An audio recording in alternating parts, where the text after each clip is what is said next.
Hello friend, स्वागत करता हूं गवर्नमेंट एग्जाम टारगेट के चैनल पे। आज मैं हिंदी का सेकंड पार्ट लेके आया हूं। ठीक है, हिंदी का कौन सा पार्ट है? ये सेकंड पार्ट है। हिंदी का कौन सा पार्ट है? सेकंड पार्ट है। अगर आपने फर्स्ट पार्ट नहीं देखा हुआ है तो आप पहले फर्स्ट पार्ट देख लीजिए। मैंने उसमें कॉन्सेप्ट के क्वेश्चन रखे हुए हैं, बहुत मोस्ट इंपॉर्टेंट क्वेश्चन रखे हुए हैं। ठीक है, कॉन्सेप्ट के उसमें मैंने क्वेश्चन रखे हुए हैं। ठीक है, और वहाँ पे उस पार्ट में मैंने ट्रिक भी बताई हुई है। ठीक है, तो हर टीचर क्या करता है, मैथ्स रीजनिंग वगैरह की ट्रिक बताता है। ठीक है, मैं इसमें हिंदी की आपको ट्रिक बताया हूँ। किसकी? हिंदी की मैंने ट्रिक बताया हुआ है। ठीक है, और इस पार्ट में भी मैं हिंदी की ट्रिक आपको बताने वाला हूँ। ठीक है, इस पार्ट में मैं हिंदी के कुछ ऐसे ट्रिक्स आपको बताने वाला हूँ। ठीक है, याद रखिएगा, हिंदी के कुछ ऐसे ट्रिक्स आपको मैं इस पार्ट में भी बताऊंगा। ठीक है, जिससे आपको हिंदी क्या होगी, आसान आ जाएगी। ठीक है, जिससे आप हिंदी में क्या कर सकते हैं, 30 में 30 ला सकते हैं। ठीक है, हिंदी की कुछ ऐसे ट्रिक्स मैं आपको यहाँ पे बताने वाला हूँ। इस वीडियो में मैं आपको हिंदी की कुछ ऐसे ट्रिक्स बताने वाला हूँ जिससे आप 30 में 30 ला सकते हैं। मतलब बहुत सारे टॉपिक उस ट्रिक में कवर हो जाएंगे। ठीक है, जैसे कोई रस है। ठीक है, जैसे यहाँ पे क्या है, रस है। मान लीजिए यहाँ पे रस दिया हुआ है, तो रस से रिलेटेड मैं ऐसे ट्रिक बताऊंगा। ठीक है, रस से रिलेटेड ऐसे ट्रिक बताऊंगा कि रस के सारे टॉपिक यहाँ पे कवर हो जाएंगे। ठीक है, रस के सारे टॉपिक कवर हो जाएंगे। जैसे अलंकार दिया हुआ है। ठीक है, जैसे हमने यहाँ पे अलंकार दिया हुआ है, तो अलंकार से रिलेटेड ऐसी ट्रिक मैं बता दूंगा आपको।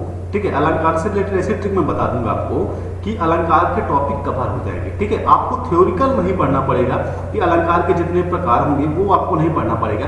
केवल ट्रिक्स के माध्यम से मैं हिंदी को, मतलब हिंदी के सारे पार्ट्स में कवर कर दूंगा। ठीक है, केवल ट्रिक। ठीक है, हिंदी के इसमें तो मैंने अभ्यास क्वेश्चन रखे हुए, मतलब यहाँ पे मैंने क्वेश्चन रखे हुए हैं और उन क्वेश्चनों से रिलेटेड जो पार्ट बन रहे हैं। ठीक है, उन क्वेश्चन से रिलेटेड जो आंसर बन रहे हैं। ठीक है, उस आंसर से रिलेटेड मैं आपको यहाँ पे ट्रिक बताते जाऊंगा। जैसे क्या आ गया, तद्भव आ गया। ठीक है, तत्सम आ गया। ठीक है, देशज आ गया, मतलब ये रस आ गया, क्या अलंकार आ गया। ठीक है, संधि आ गया, समास आ गया। तो जैसे कोई भी प्रश्न में ये सारी चीजें दी हुई है, जैसे रस दिया हुआ है, अलंकार दिया हुआ है, संधि दी हुई है, समास से क्वेश्चन दिया हुआ है, संधि से दिया हुआ है क्वेश्चन, अलंकार से क्वेश्चन दिया हुआ है। ठीक है, तो इन सब चीजों की मैं एक ट्रिक बताने वाला हूँ। ठीक है, अब वो ट्रिक आप जब पूरी वीडियो देखेंगे तभी आपको समझ में आएगी। ठीक है, जब आप वीडियो को पूरी देखेंगे तभी आपको ये ट्रिक समझ में आएगी। अगर आपने वीडियो पूरा नहीं देखा तो ट्रिक आपको नहीं समझ में आएगी। ठीक है, तो फिर जब आप वीडियो पूरा नहीं देखेंगे तो आपको ना ट्रिक ही समझ में आएगी और ना ही इसके क्वेश्चन आपको समझ में आएंगे। ठीक है, मैंने यहाँ पे 20 क्वेश्चन इंक्लूड किए हुए हैं, मतलब 22 क्वेश्चन इंक्लूड, 20 प्लस क्वेश्चन है, मतलब 22 प्लस क्वेश्चन इंक्लूड किए हुए हैं। ठीक है, मतलब इससे रिलेटेड जितने टॉपिक कवर होंगे, 22 क्वेश्चन से रिलेटेड जितने टॉपिक कवर होंगे वो सारे टॉपिक लगभग हिंदी के 20 से 30% के टॉपिक यहाँ पे कवर हो जाते हैं। ठीक है, हिंदी के कितने 20 से 30% यहाँ पे टॉपिक कवर हो जाते हैं। ठीक है, तो अगर ऐसा ना करिएगा कि आपने हिंदी इस वीडियो को क्लिक किया और क्लिक करने के बाद आप बाहर हो गए। ठीक है, क्लिक किया और बाहर हो गए। ठीक है, तो ऐसा मत करिएगा, वीडियो को पूरा देखिए तभी आपको कॉन्सेप्ट इसमें समझ में आएगा। ठीक है, इसकी जो ट्रिक है, यहाँ पे जो ट्रिक है, हिंदी की जो ट्रिक मैंने बता रहा हूँ उसको आप पूरा देखिएगा तभी आपको वीडियो पूरी समझ में आएगी। ठीक है, तो छोटी सी रिक्वेस्ट आपसे ये है कि गवर्नमेंट एग्जाम टारगेट के अगर चैनल में आप नए हैं, ठीक है, प्लीज, ठीक है, गवर्नमेंट एग्जाम टारगेट के चैनल में अगर आप नए हैं तो प्लीज चैनल को सब्सक्राइब कर लीजिएगा, नोटिफिकेशन बेल पे क्लिक कर लीजिए जिससे आपको नोटिफिकेशन मिलता रहे। और सेशन अगर पसंद आता है, ठीक है, ट्रिक्स अगर पसंद आती हैं मेरी, ठीक है, हिंदी की मैंने ट्रिक्स इसमें इंक्लूड किया हुआ है, तो हिंदी की अगर ट्रिक्स इसमें समझ में आती हैं तो लाइक करिए और दोस्तों तक अपने शेयर करिएगा। ठीक है, लाइक करिए, दोस्तों तक अपने शेयर करिएगा। फर्स्ट पार्ट अगर नहीं देखा हो तो फर्स्ट पार्ट पहले देख लीजिएगा, फिर सेकंड पार्ट में मूव करिएगा। ठीक है, चलिए सेशन स्टार्टिंग करते हैं। स्टार्टिंग में पहला क्वेश्चन आपकी स्क्रीन सामने दिया हुआ है। ठीक है, पहला क्वेश्चन आपकी स्क्रीन सामने दिया हुआ है, क्या अगणित का तद्भव क्या है, अगणित का तद्भव क्या है। ठीक है, यहाँ पे मैं क्वेश्चन की ट्रिक बताने वाला हूँ। ठीक है, याद रखिएगा, क्वेश्चन की ट्रिक मैं बताने वाला हूँ, तो वीडियो को पूरा देखिए, वीडियो को लास्ट तक बने रहिए जिससे आपको ट्रिक समझ में आ जाए। ठीक है, कहाँ पे ट्रिक आ जाएगी वो आप ध्यान दीजिएगा। ठीक है, कहाँ पे मैं ट्रिक, जहाँ पे भी ट्रिक आएगी मैं आपको बताऊंगा, किस क्वेश्चन पे मैं ट्रिक लगा रहा हूँ वहाँ पे मैं आपको बताऊंगा कि ये ट्रिक आपको याद रखना है जिससे आपका वो टॉपिक कवर हो जाएगा। ठीक है, वो टॉपिक क्या होगा, कवर हो जाएगा, तो याद रखिएगा। ठीक है, यहाँ पे ये पहला क्वेश्चन आपकी स्क्रीन सामने, नंबरिंग से कोई मतलब नहीं है। ठीक है, ये पहला क्वेश्चन आपकी स्क्रीन सामने दिया हुआ है, अंक अगणित का तद्भव क्या होगा, अगणित का तद्भव क्या होगा। ठीक है। तद्भव से मतलब क्या होता है, तद्भव से मतलब ये होता है कि जैसे क्या होते हैं अपन किसके प्रकार, रस के, ठीक है, जैसे रस के प्रकार हो गए अलग अलग, ठीक है, उसी प्रकार ये तद्भव किसका प्रकार है, ठीक है, तद्भव है आपकी प्रत्यय की, ठीक है, तद्भव किसका प्रकार है, प्रत्यय के, ठीक है। तो प्रत्यय के चार वर्गों में बांटा गया है, प्रत्यय को 4 वर्गों में बांटा गया है, किसको, प्रत्ययों को, ठीक है। प्रत्यय के कितने वर्गों में, प्रत्यय को 4 वर्गों में विभाजित किया गया है, ठीक है, 4 वर्गों में बांटा गया है, जिसमें से आता है आपका तत्सम, ठीक है, जिसमें से आपका फर्स्ट आता है क्या, तत्सम, ठीक है, फर्स्ट नंबर आपका आ जाता है तत्सम, दूसरा आ जाता है आपका तद्भव, दूसरा क्या आ जाता है, तद्भव आ जाता है, ठीक है। ये प्रत्यय के प्रकार है, ठीक है, याद रखिए किसके प्रकार है, प्रत्यय के प्रकार है, तत्सम, तद्भव, देशज और विदेशज, ठीक है, देशज हो गया, देशज, और चौथा आपका हो गया क्या, विदेशज, ठीक है, चौथा क्या हो गया, विदेशज, ठीक है। तो यहाँ पे बात हो रही है किसकी, तद्भव की, यहाँ पे बात हो रही है किसकी, तद्भव की बात हो रही है, ठीक है। तद्भव किसे कहते हैं, ठीक है। तो कुछ ऐसी ट्रिक कुछ क्वेश्चनों में मैं ऐसी ट्रिक आपको बताऊंगा जिससे आपका वो टॉपिक तो कवर ही हो जाएगा, ठीक है, वो टॉपिक क्या हो जाएगा, कवर हो जाएगा, वहां पे आपको ट्रिक बताऊंगा, ठीक है, वहां पे मैं आपको ट्रिक बताऊंगा, वीडियो पे आप बने रहिएगा, ठीक है, वीडियो पे आप बने रहिए, तभी आपको ट्रिक समझ में आएगी। अगर आपने देखा और क्लिक करके आपने हट गए तो फिर आपको ट्रिक समझ में आने वाली नहीं है यहाँ पे, ठीक है, ठीक है। तो जो देखेगा उसको ट्रिक समझ में आ जाएगी, ठीक है, वो फिर 30 में 30 लेके आ सकता है, ठीक है, वो 30 में 30 लेके आ सकता है, लेकिन आप तो नहीं लेके आ सकते ना, क्योंकि आप तो वीडियो से बाहर हो गए, ठीक है, आप तो क्या हो गए, आप तो वीडियो से बाहर हो गए, ठीक है, तो आपको ट्रिक कहाँ समझ में आएगी, तो फिर आपको पूरा रट्टा मारना पड़ेगा, तो फिर आपको क्या करना पड़ेगा, पूरा रट्टा मारना पड़ेगा, तभी आपको ट्रिक समझ में आएगी, ठीक है। तो फिर रट्टा मार लीजिए, फिर आप ट्रिक समझ लीजिए, इससे अच्छा क्या है, आप पहले ट्रिक ही समझ लीजिए, ठीक है, इससे अच्छा क्या है, आप ट्रिक समझ लीजिए तो आपको रट्टा नहीं मारना पड़ेगा, ठीक है। चलिए, तो क्या मैं बात कर रहा था किसमें, तद्भव के बारे में, ठीक है। तो ये प्रत्यय के क्या है, प्रत्यय के प्रकार है, ठीक है, प्रत्यय के क्या है, प्रत्यय के 4 वर्गों में, प्रत्यय के 4 वर्ग में विभाजित किया गया है, तत्सम, तद्भव, देशज, ठीक है, देशज और विदेशज, ठीक है। तो हम बात कर रहे थे किसकी, तद्भव की, हम बात कर रहे थे किसकी, तद्भव की, ठीक है। तो हम किसकी बात कर रहे थे, तद्भव की बात कर रहे थे। तद्भव का मतलब क्या होता है, तत् धन भव, याद रखिएगा, तत् धन भव, ठीक है, तत् धन भव मतलब क्या, तद्भव, ठीक है। शब्द का अर्थ क्या होता है, उससे होना, ठीक है, शब्द का अर्थ क्या होगा, उससे, याद रखिएगा, उससे होना, ठीक है। तद धन भाव इक्वल टू क्या होगा, उससे होना, तद्भव का मतलब क्या होता है, उससे होना, अर्थात संस्कृत शब्दों से विकृत होकर, ठीक है, याद रखिएगा, संस्कृत शब्दों से, किससे, संस्कृत शब्दों से विकृत होकर, विकृत मतलब क्या होगा, परिवर्तित, ठीक है, विकृत मतलब क्या होता है, परिवर्तित होकर, ठीक है, विकृत मतलब क्या होगा, परिवर्तित होकर बने शब्द को हम क्या कहते हैं, तद्भव कहते हैं, ठीक है, बने शब्द को क्या कहते हैं, हम तद्भव कहते हैं। एक बार फिर से देख लीजिए, ठीक है, एक बार फिर से देख लीजिए, तत् धन भाव क्या होगा, तद्भव होगा, ठीक है, तत् धन भाव क्या होगा, तद्भव, उससे मतलब उस शब्द का अर्थ क्या होगा, उससे होना, तत् धन भाव मतलब क्या होगा, उससे होना, अर्थात संस्कृत शब्दों से, याद रखिएगा, किससे, संस्कृत शब्दों से विकृत होकर, ठीक है, विकृत मतलब क्या होगा, परिवर्तित होना,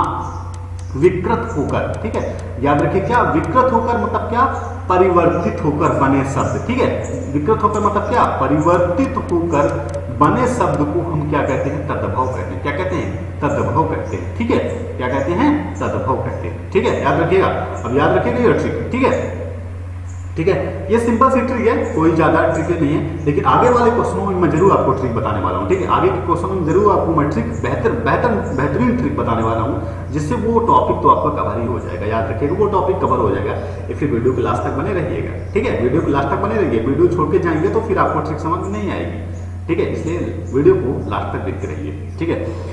पिक्चर अभी बाकी है, ये टेलर, ठीक है, पिक्चर अभी बाकी है, ये टेलर, याद रखिएगा, ठीक है। तो ये यहाँ पे आंसर क्या होगा, पहले इसका आंसर भी देखते चलते हैं, ठीक है, आंसर तो मैंने छोड़ ही दिया था, आंसर तो इसको बताना रह गया था, ठीक है। तो ये क्या है, आपका तद्भव की थोड़ी सी डिफिनेशन हो गई, ठीक है, इसकी तद्भव की थोड़ी सी डिफिनेशन हो गई, ठीक है। ये तद्भव की थोड़ी सी डिफिनेशन हो गई। चलिए एक सेकंड थोड़ा सा इसको इरेज कर दूं मैं, ठीक है, तब उसके बाद मैं आंसर इसका बताता हूँ। हाँ ठीक है, तद्भव अगणित का तद्भव क्या होगा? अगणित का तद्भव क्या होगा? अनगिनत, ठीक है, अनगिनत, ठीक है, मतलब 4 नंबर इसका सही जवाब हो जाएगा, राइट आंसर हो जाएगा। ठीक है, नेक्स्ट क्वेश्चन आपकी स्क्रीन के सामने दिया हुआ है अदोष, ठीक है, सेकंड नंबर क्वेश्चन आपकी स्क्रीन सामने दिया हुआ है, अदोष का विलोम क्या होगा? बताइए, अदोष का विलोम क्या होगा? अदोष का विलोम क्या होगा? बताइए, अदोष का विलोम होता है सदोष होगा, मतलब फर्स्ट नंबर इसका सही जवाब हो जाएगा, राइट आंसर हो जाएगा। ठीक है, अदोष का विलोम क्या होगा? सदोष होगा। ठीक है, फर्स्ट नंबर इसका सही जवाब हो जाएगा, राइट आंसर हो जाएगा। ठीक है, फर्स्ट नंबर सही हो जाएगा, राइट आंसर हो जाएगा इसका। नेक्स्ट नंबर देखिए, जिसकी कोई सीमा ना हो, ठीक है, उसको क्या बोलते हैं? जिसकी कोई सीमा ना हो उसको हम क्या बोलेंगे? थर्ड नंबर क्वेश्चन आपकी स्क्रीन सामने दिया हुआ है, थर्ड नंबर क्वेश्चन आपकी स्क्रीन सामने दिया हुआ है, जिसकी कोई सीमा ना हो उसको हम क्या बोलते हैं? ठीक है, जिसकी कोई सीमा ना हो उसको हम बोलते हैं क्या? असीम। ठीक है, असीम बोलते हैं। थर्ड नंबर इसका सही जवाब हो जाएगा, राइट आंसर हो जाएगा। ठीक है, नेक्स्ट क्वेश्चन आपकी स्क्रीन सामने देखिए, नेक्स्ट क्वेश्चन आपकी स्क्रीन सामने दिया हुआ है, मुख मयंक सम मनुज मनोहर में कौन सा अलंकार है? ठीक है, यहाँ पे बात हुई है किसकी? अलंकार की। ठीक है, यहाँ पे बात हुई है किसकी? अलंकार की। तो अलंकार का मतलब क्या होता है?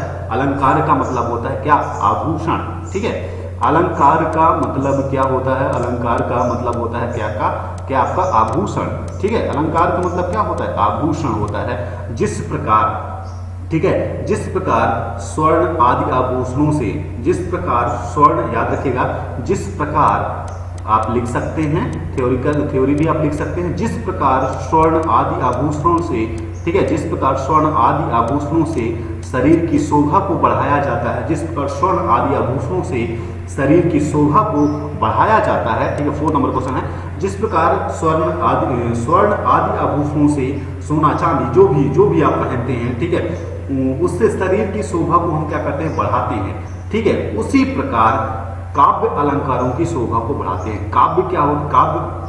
काव्यों की शोभा को बढ़ाने के लिए अलंकार का यूज किया जाता है, मतलब काव्यों की शोभा को बढ़ाने के लिए अलंकार का यूज किया जाता है। ठीक है, किसका? अलंकार का। ठीक है, जिस प्रकार शरीर की शोभा हमारे आभूषण बढ़ाते हैं, कपड़े बढ़ाते हैं, आभूषण बढ़ाते हैं, उसी प्रकार काव्य की शोभा बढ़ाते हैं कौन? अलंकार। ठीक है, उसी प्रकार काव्य की शोभा कौन बढ़ाता है? अलंकार बढ़ाते हैं। कौन बढ़ाता है? अलंकार बढ़ाते हैं, याद रखिएगा। ठीक है, क्या कौन बढ़ाते हैं? काव्य की शोभा कौन बढ़ाता है? अलंकार बढ़ाते हैं। तो हिंदी के कवि केशवदास एक अलंकारीवादी कवि, ये भी याद रखिएगा। हिंदी के कौन? हिंदी के कवि, याद रखिएगा, हिंदी के कवि केशवदास। ठीक है, केशवदास, हिंदी के कवि केशवदास एक अलंकारीवादी कवि हैं। क्या कौन है भैया? एक अलंकारीवादी कवि हैं। हिंदी के कवि केशवदास एक अलंकारीवादी कौन है? कवि हैं। ठीक है, तो अलंकार के अगर हम प्रकारों की बात करें तो कौन कौन से अलंकार होते हैं? ठीक है, अलंकार के अगर हम, अलंकार के 3 प्रकार होते हैं। ठीक है, याद रखिए, अलंकार के कितने प्रकार होते हैं? अलंकार के होते हैं 3 प्रकार। एक तो होता है कौन सा? शब्द अलंकार। ठीक है, याद रखिएगा, शब्द अलंकार। ठीक है, शब्द अलंकार होता है पहला। अलंकार के अगर हम प्रकार की बात करें तो अलंकार कितने प्रकार के? अलंकार होते हैं 3 प्रकार के। शब्द अलंकार, दूसरा होता है आपका अर्थालंकार, दूसरा क्या? अर्थालंकार। ठीक है, और तीसरा होता है आपका आधुनिक। तीसरा कौन सा होता है? आधुनिक, याद रखिएगा।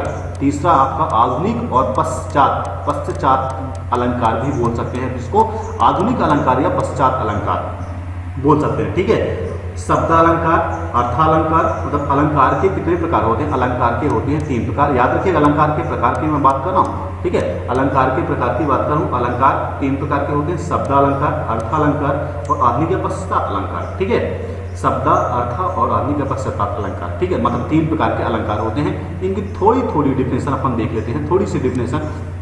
ठीक है, इन सभी अलंकारों की, अरे यार, ठीक है, इन सब की थोड़ी सी डिफिनेशन देख लेते हैं। ठीक है, इसका आंसर प्रकट हो गया है।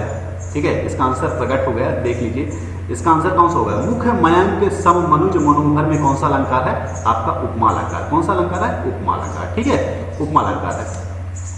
कोई बात नहीं, आंसर प्रकट हो गया, तब भी मैं इनके बारे में थोड़ी सी बता देता हूँ। ठीक है, इनके बारे में मैं थोड़ी सी बता देता हूँ, ये प्रकट तो हो ही गया है, तो कोई बात नहीं, मैं इनके बारे में थोड़ी सी डिटेल कर देता हूँ। कौन सा अलंकार के जो 3 प्रकार हैं। ठीक है, अलंकार के कौन से प्रकार हैं, वो हैं आपके शब्द अलंकार, ठीक है। अलंकार के 3 प्रकार हैं, वो शब्द अलंकार। शब्द अलंकार मतलब शब्द पर आश्रित, सिंपल सी लैंग्वेज में क्या बोलते हैं, शब्द पर आश्रित, ठीक है। सिंपल सी लैंग्वेज में अपन क्या बोल सकते हैं, शब्द पर आश्रित अलंकार को हम क्या कहेंगे, शब्द अलंकार कहेंगे, ठीक है। शब्द पर आश्रित अलंकार को हम क्या कहेंगे, शब्द पर आश्रित अलंकार को हम कहेंगे शब्द अलंकार, ठीक है। शब्द पर आश्रित अलंकार क्या कहेंगे, हम शब्द अलंकार कहेंगे। सेकंड नंबर बात करें अर्थालंकार की, ठीक है। सेकंड नंबर अगर हम बात करते हैं तो अर्थालंकार की, अर्थालंकार की मैं बात करता हूँ अर्थ पर आश्रित, ठीक है। कहाँ पर आश्रित, अर्थ पर आश्रित अलंकार को हम क्या कहेंगे, अर्थालंकार कहेंगे। अर्थ पर आश्रित अलंकार क्या कहेंगे, हम अर्थालंकार कहेंगे। नेक्स्ट तीसरा अगर हम बात करें, तीसरी अगर बात करें तो आधुनिक या पश्चात अलंकार है, ठीक है। आधुनिक या पश्चात अलंकार है, ठीक है। तो इसको हम क्या करेंगे, आधुनिक काल में पश्चात साहित्य में आए अलंकारों को हम क्या कहेंगे, आधुनिक काल में पश्चात साहित्य में आए अलंकारों को हम क्या कहेंगे, आधुनिक या पश्चात अलंकार कहेंगे, ठीक है। क्या कहेंगे, आधुनिक या पश्चात अलंकार कहेंगे, ठीक है। इतनी बात याद रखिएगा। तो इसमें कौन सा अलंकार होगा, ये बात भी याद रखिएगा। इसमें कौन सा अलंकार होगा, इसमें कौन सा अलंकार होगा, ठीक है। इसमें आपका अलंकार होगा कौन सा, उपमा अलंकार, ठीक है। कौन सा अलंकार होगा, आंसर तो इसका प्रकट ही हो गया, पहले प्रकट हो गया है, तो इसका आंसर होगा उपमा अलंकार, ठीक है। कौन सा अलंकार होगा, उपमा अलंकार, मतलब फर्स्ट नंबर इसका सही जवाब हो जाएगा, राइट आंसर हो गया। थोड़ी सी जानकारी उपमा अलंकार के बारे में, थोड़ी सी इंफॉर्मेशन आपको उपमा अलंकार के बारे में दे देता हूँ, थोड़ा सा इरेज कर लूँ उसको, ठीक है। उपमा अलंकार के बारे में थोड़ी सी जानकारी मैं आपको इसके बारे में दे देता हूँ। ज़्यादा जानकारी क्या करेंगे लेके आप, ठीक है, थोड़ी सी ज़्यादा जानकारी, हाँ। उपमा अलंकार, ठीक है। तो उपमा अलंकार के बारे में थोड़ी जानकारी ले लीजिए कि भिन्न पदार्थों का सदस्य प्रतिपादन, ठीक है। क्या कहते हैं, भिन्न पदार्थों का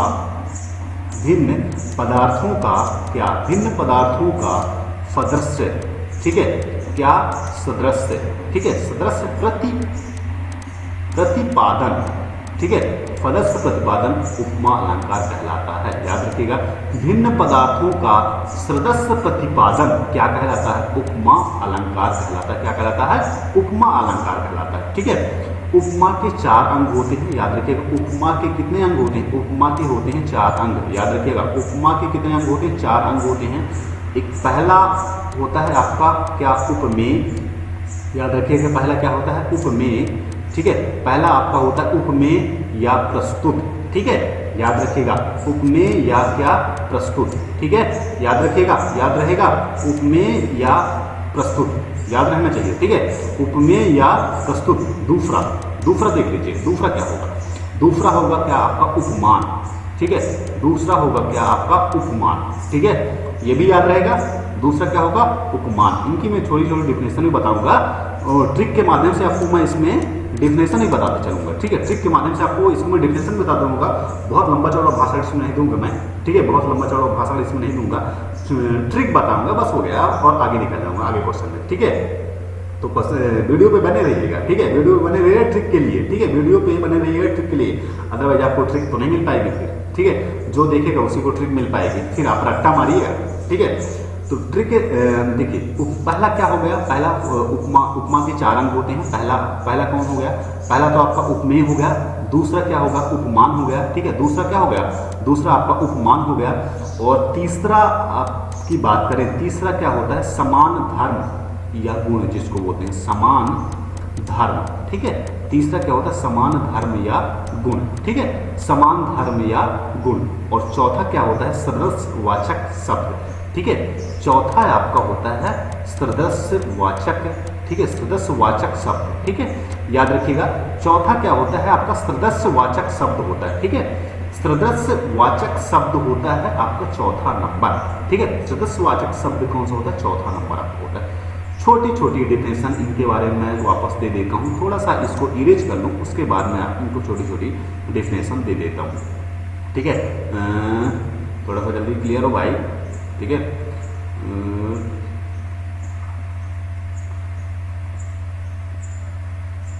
चलो थोड़ी सी डिफिनेशन, ठीक है। पिक्चर अभी बाकी है, ठीक है, पिक्चर अभी बाकी है मेरे दोस्त, ठीक है, याद रखिए पिक्चर अभी बाकी है।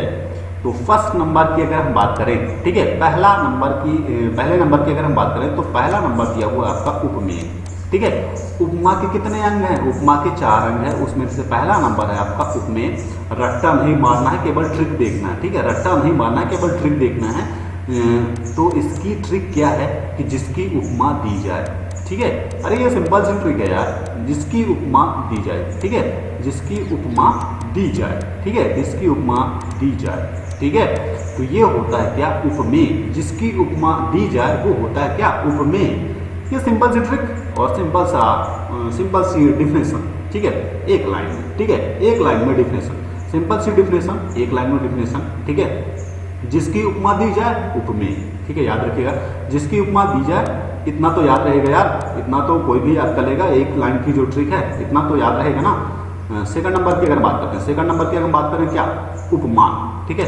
सेकंड नंबर की बात करें क्या?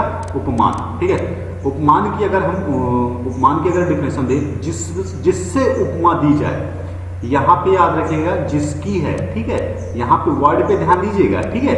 जिसकी उपमा दी जाए, जिसकी उपमा दी जाए, और उपमान में याद रखिएगा जिससे उपमा दी जाए, ठीक है, जिससे उपमा दी जाए, ठीक है, उसको बोलते हैं उपमान, ठीक है। वर्ड पे ध्यान दीजिएगा, हिंदी है भैया, हिंदी है, हिंदी पे वर्ड पे ध्यान देना पड़ेगा आपको, ठीक है।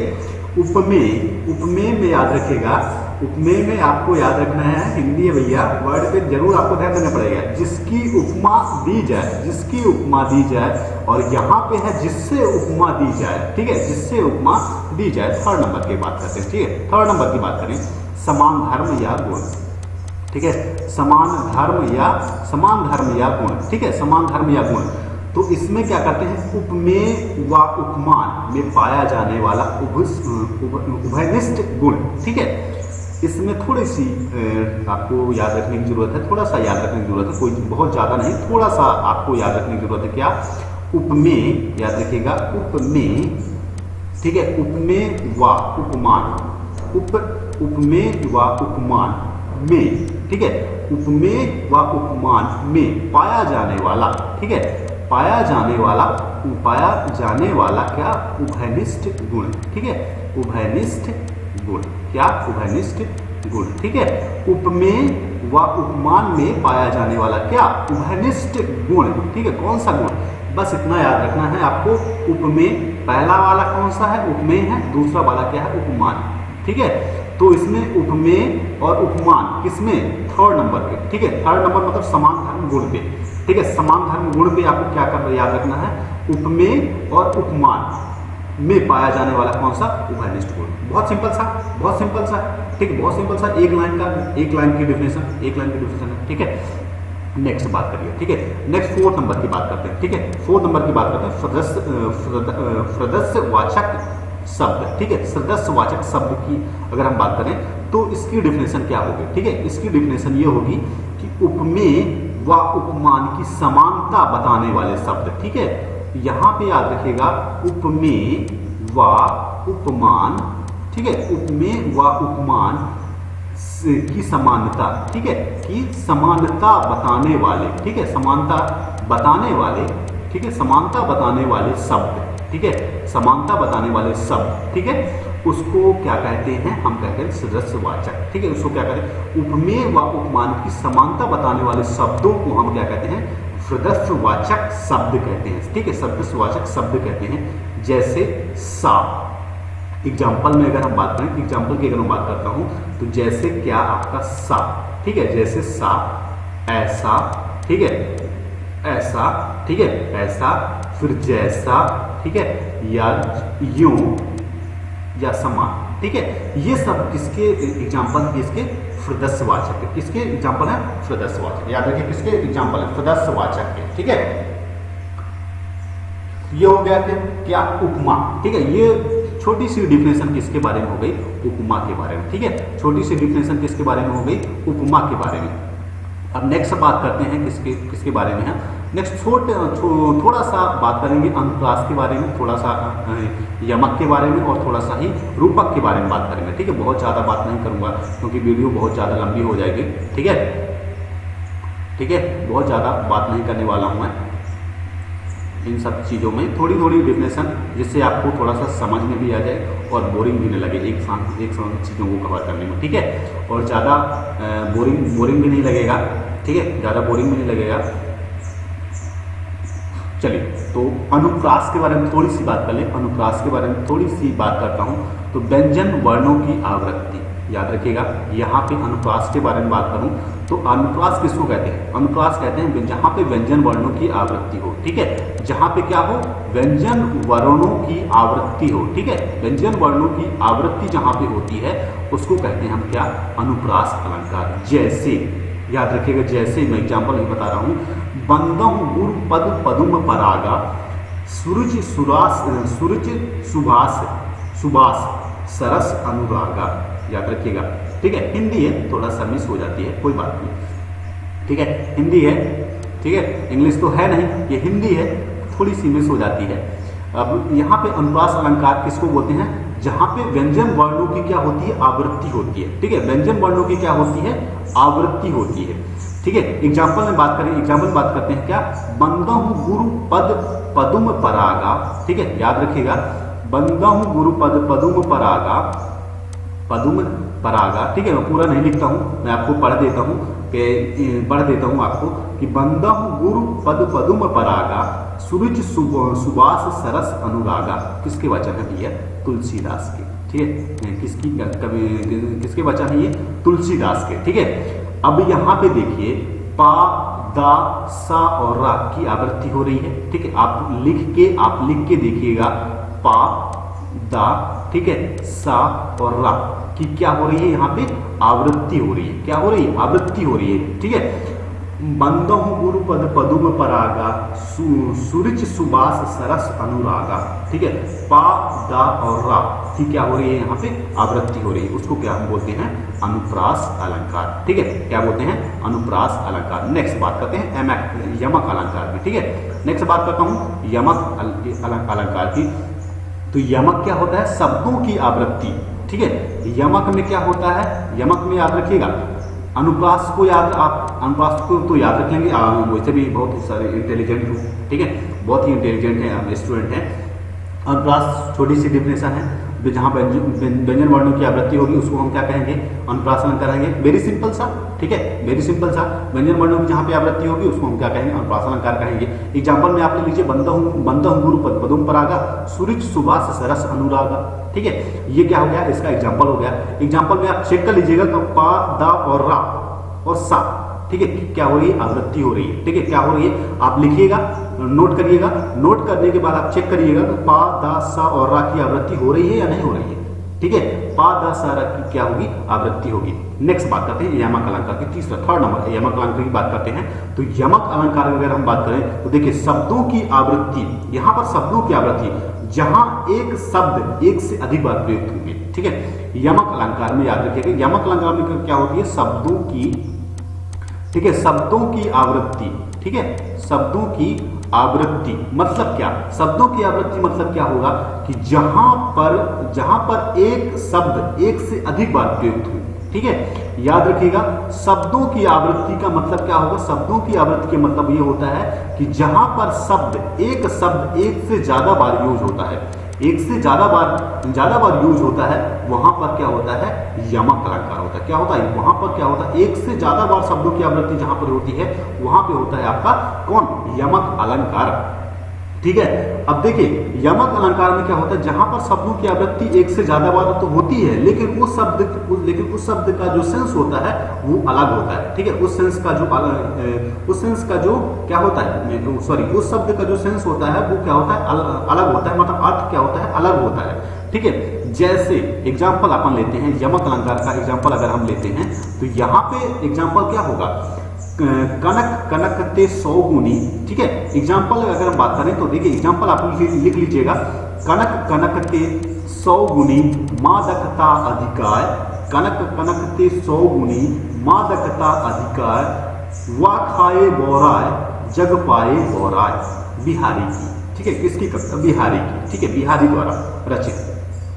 एक बार फिर से सुन लीजिएगा, यमक अलंकार जहां पर शब्दों की आवृत्ति अधिक होगी, जहां पर शब्दों की आवृत्ति क्या होती है? जहां पर शब्दों की आवृत्ति अधिक होती है, भैया शब्दों की आवृत्ति जहां पे अधिक होगी वहां पे क्या होगा, वहां पे यमक अलंकार होगा। याद रखिए, इतनी बात तो आप याद रख सकते हैं, बहुत इंटेलिजेंट स्टूडेंट है, ठीक है, इतनी बात तो याद रख सकते हैं। शब्दों की आवृत्ति जहां पर एक से ज्यादा बार होगी वहां पे क्या होगा, यमक अलंकार होगा। जैसे में अगर हम बात करें तो कनक कनकते 100 गुनी मादकता अधिकाय, ठीक है, मादकता अधिकाय, वा खाए बोराय जग पाए बोराय, ठीक है।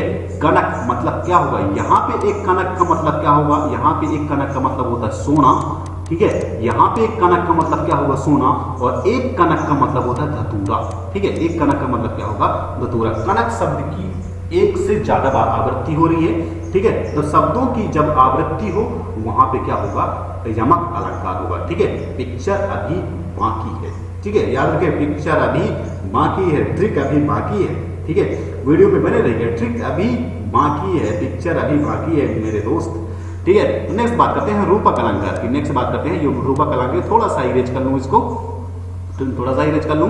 पिक्चर अभी बाकी है, ये तो टेलर है, ठीक है, पिक्चर अभी बाकी है, ये टेलर है। प्लस क्वेश्चन भी याद ध्यान देते जाइए, क्वेश्चन किस प्रकार से पूछे जाते हैं, ठीक है, एग्जाम में किस प्रकार से आपके क्वेश्चन पूछे जाएंगे। 30 में से 30 लाना है, ट्रिक अभी देखना है, 30 में से 30 लाना है, ट्रिक अभी देखना है, ठीक है, याद रखिएगा। रूपक अलंकार की हम बात करें तो रूपक अलंकार की अगर हम बात करते हैं तो उपमेय में उपमान का आरोप, बस हो गया, बस इतनी सी बात है। रूपक अलंकार की अगर डेफिनेशन की हम बात करें तो उपमेय, किसमें, उपमेय में उपमान का आरोप है, उपमान का आरोप, ठीक है, उपमान का आरोप, बस इतना सा बात, बस इतनी सी बात है, इतनी सी बात कौन सी आप खेलते खेलते याद रखेंगे यार, इसको उपमेय में देखते देखते याद रख लेंगे आप, ठीक है। यहाँ पे कौन सी इतनी बड़ी बात मैंने लिख दिया, ठीक है, यहाँ पे कौन सी इतनी बड़ी डिफिनेशन मैंने लिख दिया कि आपको याद ना होगी, ठीक है, एक सिंपल सा एक लाइन की डिफिनेशन है, कहाँ, उपमेय में उपमान का आरोप, बस हो गया। और क्या, रूपक अलंकार है ये, ठीक है, क्या ये रूपक अलंकार है, बस इतनी सी डिफिनेशन है यार, कौन सी बहुत भारी बड़ी डिफिनेशन मैंने ये पूरे लैपटॉप में अपने डिफिनेशन में दिखा दिया कि अरे सर इतना बड़ा डिफिनेशन आपने दिखा दिया, अब ये तो कैसे याद होगा, ठीक है, ये कैसे याद होगा, इतनी बड़ी डिफिनेशन है, ये ट्रिक आप बताते हैं आप, ठीक है, बहुत अच्छी ये ट्रिक में भैया, बस सिंपल सी डिफिनेशन है, एक लाइन किया है। उपमेय में उपमान का आरोप है, ठीक है, क्या है ये, उपमेय में उपमान का आरोप है, उसको हम क्या बोलेंगे, रूपक अलंकार बोलेंगे, क्या बोलेंगे, रूपक अलंकार, मतलब निषेध रहित, यहाँ पे याद रखिएगा, क्या याद रखेंगे, निषेध रहित, ठीक है, निषेध रहित आपको याद रखना है, ठीक है, क्या रखना है, निषेध रहित होना चाहिए। उपमेय में उपमान का आरोप है, निषेध रहित, ठीक है, उपमेय में उपमान का आरोप मतलब क्या, निषेध रहित, ठीक है, उपमेय में उपमान मतलब निषेध रहित। जैसे एग्जाम्पल में क्या लिख सकते हैं, मुख चंद्र है, ठीक है, मुख क्या है, मुख चंद्र है, ठीक है, मुख चंद्र है, एग्जाम्पल मुख चंद्र है, बस इतनी सी बात आपको याद रखना है यार, कौन सा मैं इतना भारी आपको डिफिनेशन लिखा दिया कि इतनी सी बात आप याद नहीं रख सकते हैं। उपमेय में उपमान का आरोप, निषेध रहित, मुख चंद्र है, ठीक है, बस इतनी सी बात याद रखना है। और यहीं पे अलंकार को मैं खत्म करता हूँ, ठीक है, यहीं पे मैं अलंकार खत्म करता हूँ और नेक्स्ट क्वेश्चन पे आता हूँ। मतलब इसका सही जवाब क्या होगा, इसका फर्स्ट नंबर सही जवाब हो जाएगा, राइट आंसर हो जाएगा, मतलब ये पहले से ही प्रकट हो गया था, क्या पता कैसे प्रकट हो गया, पहला नंबर इसका आंसर होगा मुख मयांक सम मनुज मनोहर में कौन सा अलंकार है, उपमा अलंकार, ठीक है, पहले से प्रकट हो गया था, पता नहीं कहां से प्रकट हो गया। नेक्स्ट नंबर बात करते हैं, नेक्स्ट नंबर मतलब कौन सा नंबर, जो भी नंबर हो, चलो बात करते हैं नेक्स्ट नंबर की, ठीक है। नेक्स्ट नंबर देखिए, क्वेश्चन पे आप ध्यान दीजिएगा, नंबरिंग पे मत ध्यान दीजिए, ठीक, क्वेश्चन पे आपको ध्यान देना है, नंबरिंग पे आपको ध्यान नहीं देना है। खिचड़ी पकाना, ठीक है, सिंपल सा मुहावरे का अर्थ है यार, खिचड़ी पकाना, ठीक है, आप लोग जब खिचड़ी पकाते हैं, ठीक है, वो खिचड़ी पकाने की बात नहीं कर रहा हूँ मैं, ठीक है, यहाँ पे मुहावरे की बात कर रहा हूँ, खिचड़ी पकाने की बात नहीं, जो घर में खिचड़ी पकाते हैं उस खिचड़ी की बात नहीं कर रहा हूँ भैया, मैं यहाँ पे वहाँ पे इस खिचड़ी की बात नहीं कर रहा हूँ भैया, यहाँ पे मैं हिंदी की खिचड़ी की बात कर रहा हूँ, ठीक है, मुहावरे की बात कर रहा हूँ। यहाँ पे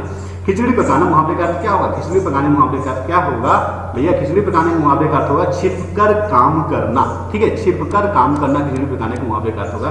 क्या मुहावरे का क्या अर्थ होगा, छिपकर काम करना, ठीक है, मतलब क्या, खिचड़ी पकाना मतलब आप आपस में किसी के बारे में बोलना, ठीक है, किसी के बारे में बोलना, खिचड़ी पकाना मतलब इससे कुछ काम के बारे में बोलना, ठीक है, कुछ काम के बारे में सोचना, आपसी विचार करना, ठीक है, आपसी विचार करना, कुछ लोग इधर बैठे हैं, कुछ लोग उधर बैठे हैं, ठीक है, आपस में अपना बढ़िया बात कर, उसके बारे में बात करें कि यार वो कैसा है यार, ठीक है, वो कैसा है यार, ठीक है। तो आपस में किसी भी प्रकार मतलब छिपकर काम करना, ठीक है, छिपकर काम करना, मतलब फर्स्ट नंबर इसका सही जवाब हो जाएगा, राइट आंसर हो जाएगा, ठीक है। नेक्स्ट नंबर बात करते हैं वाच्य की, ठीक है।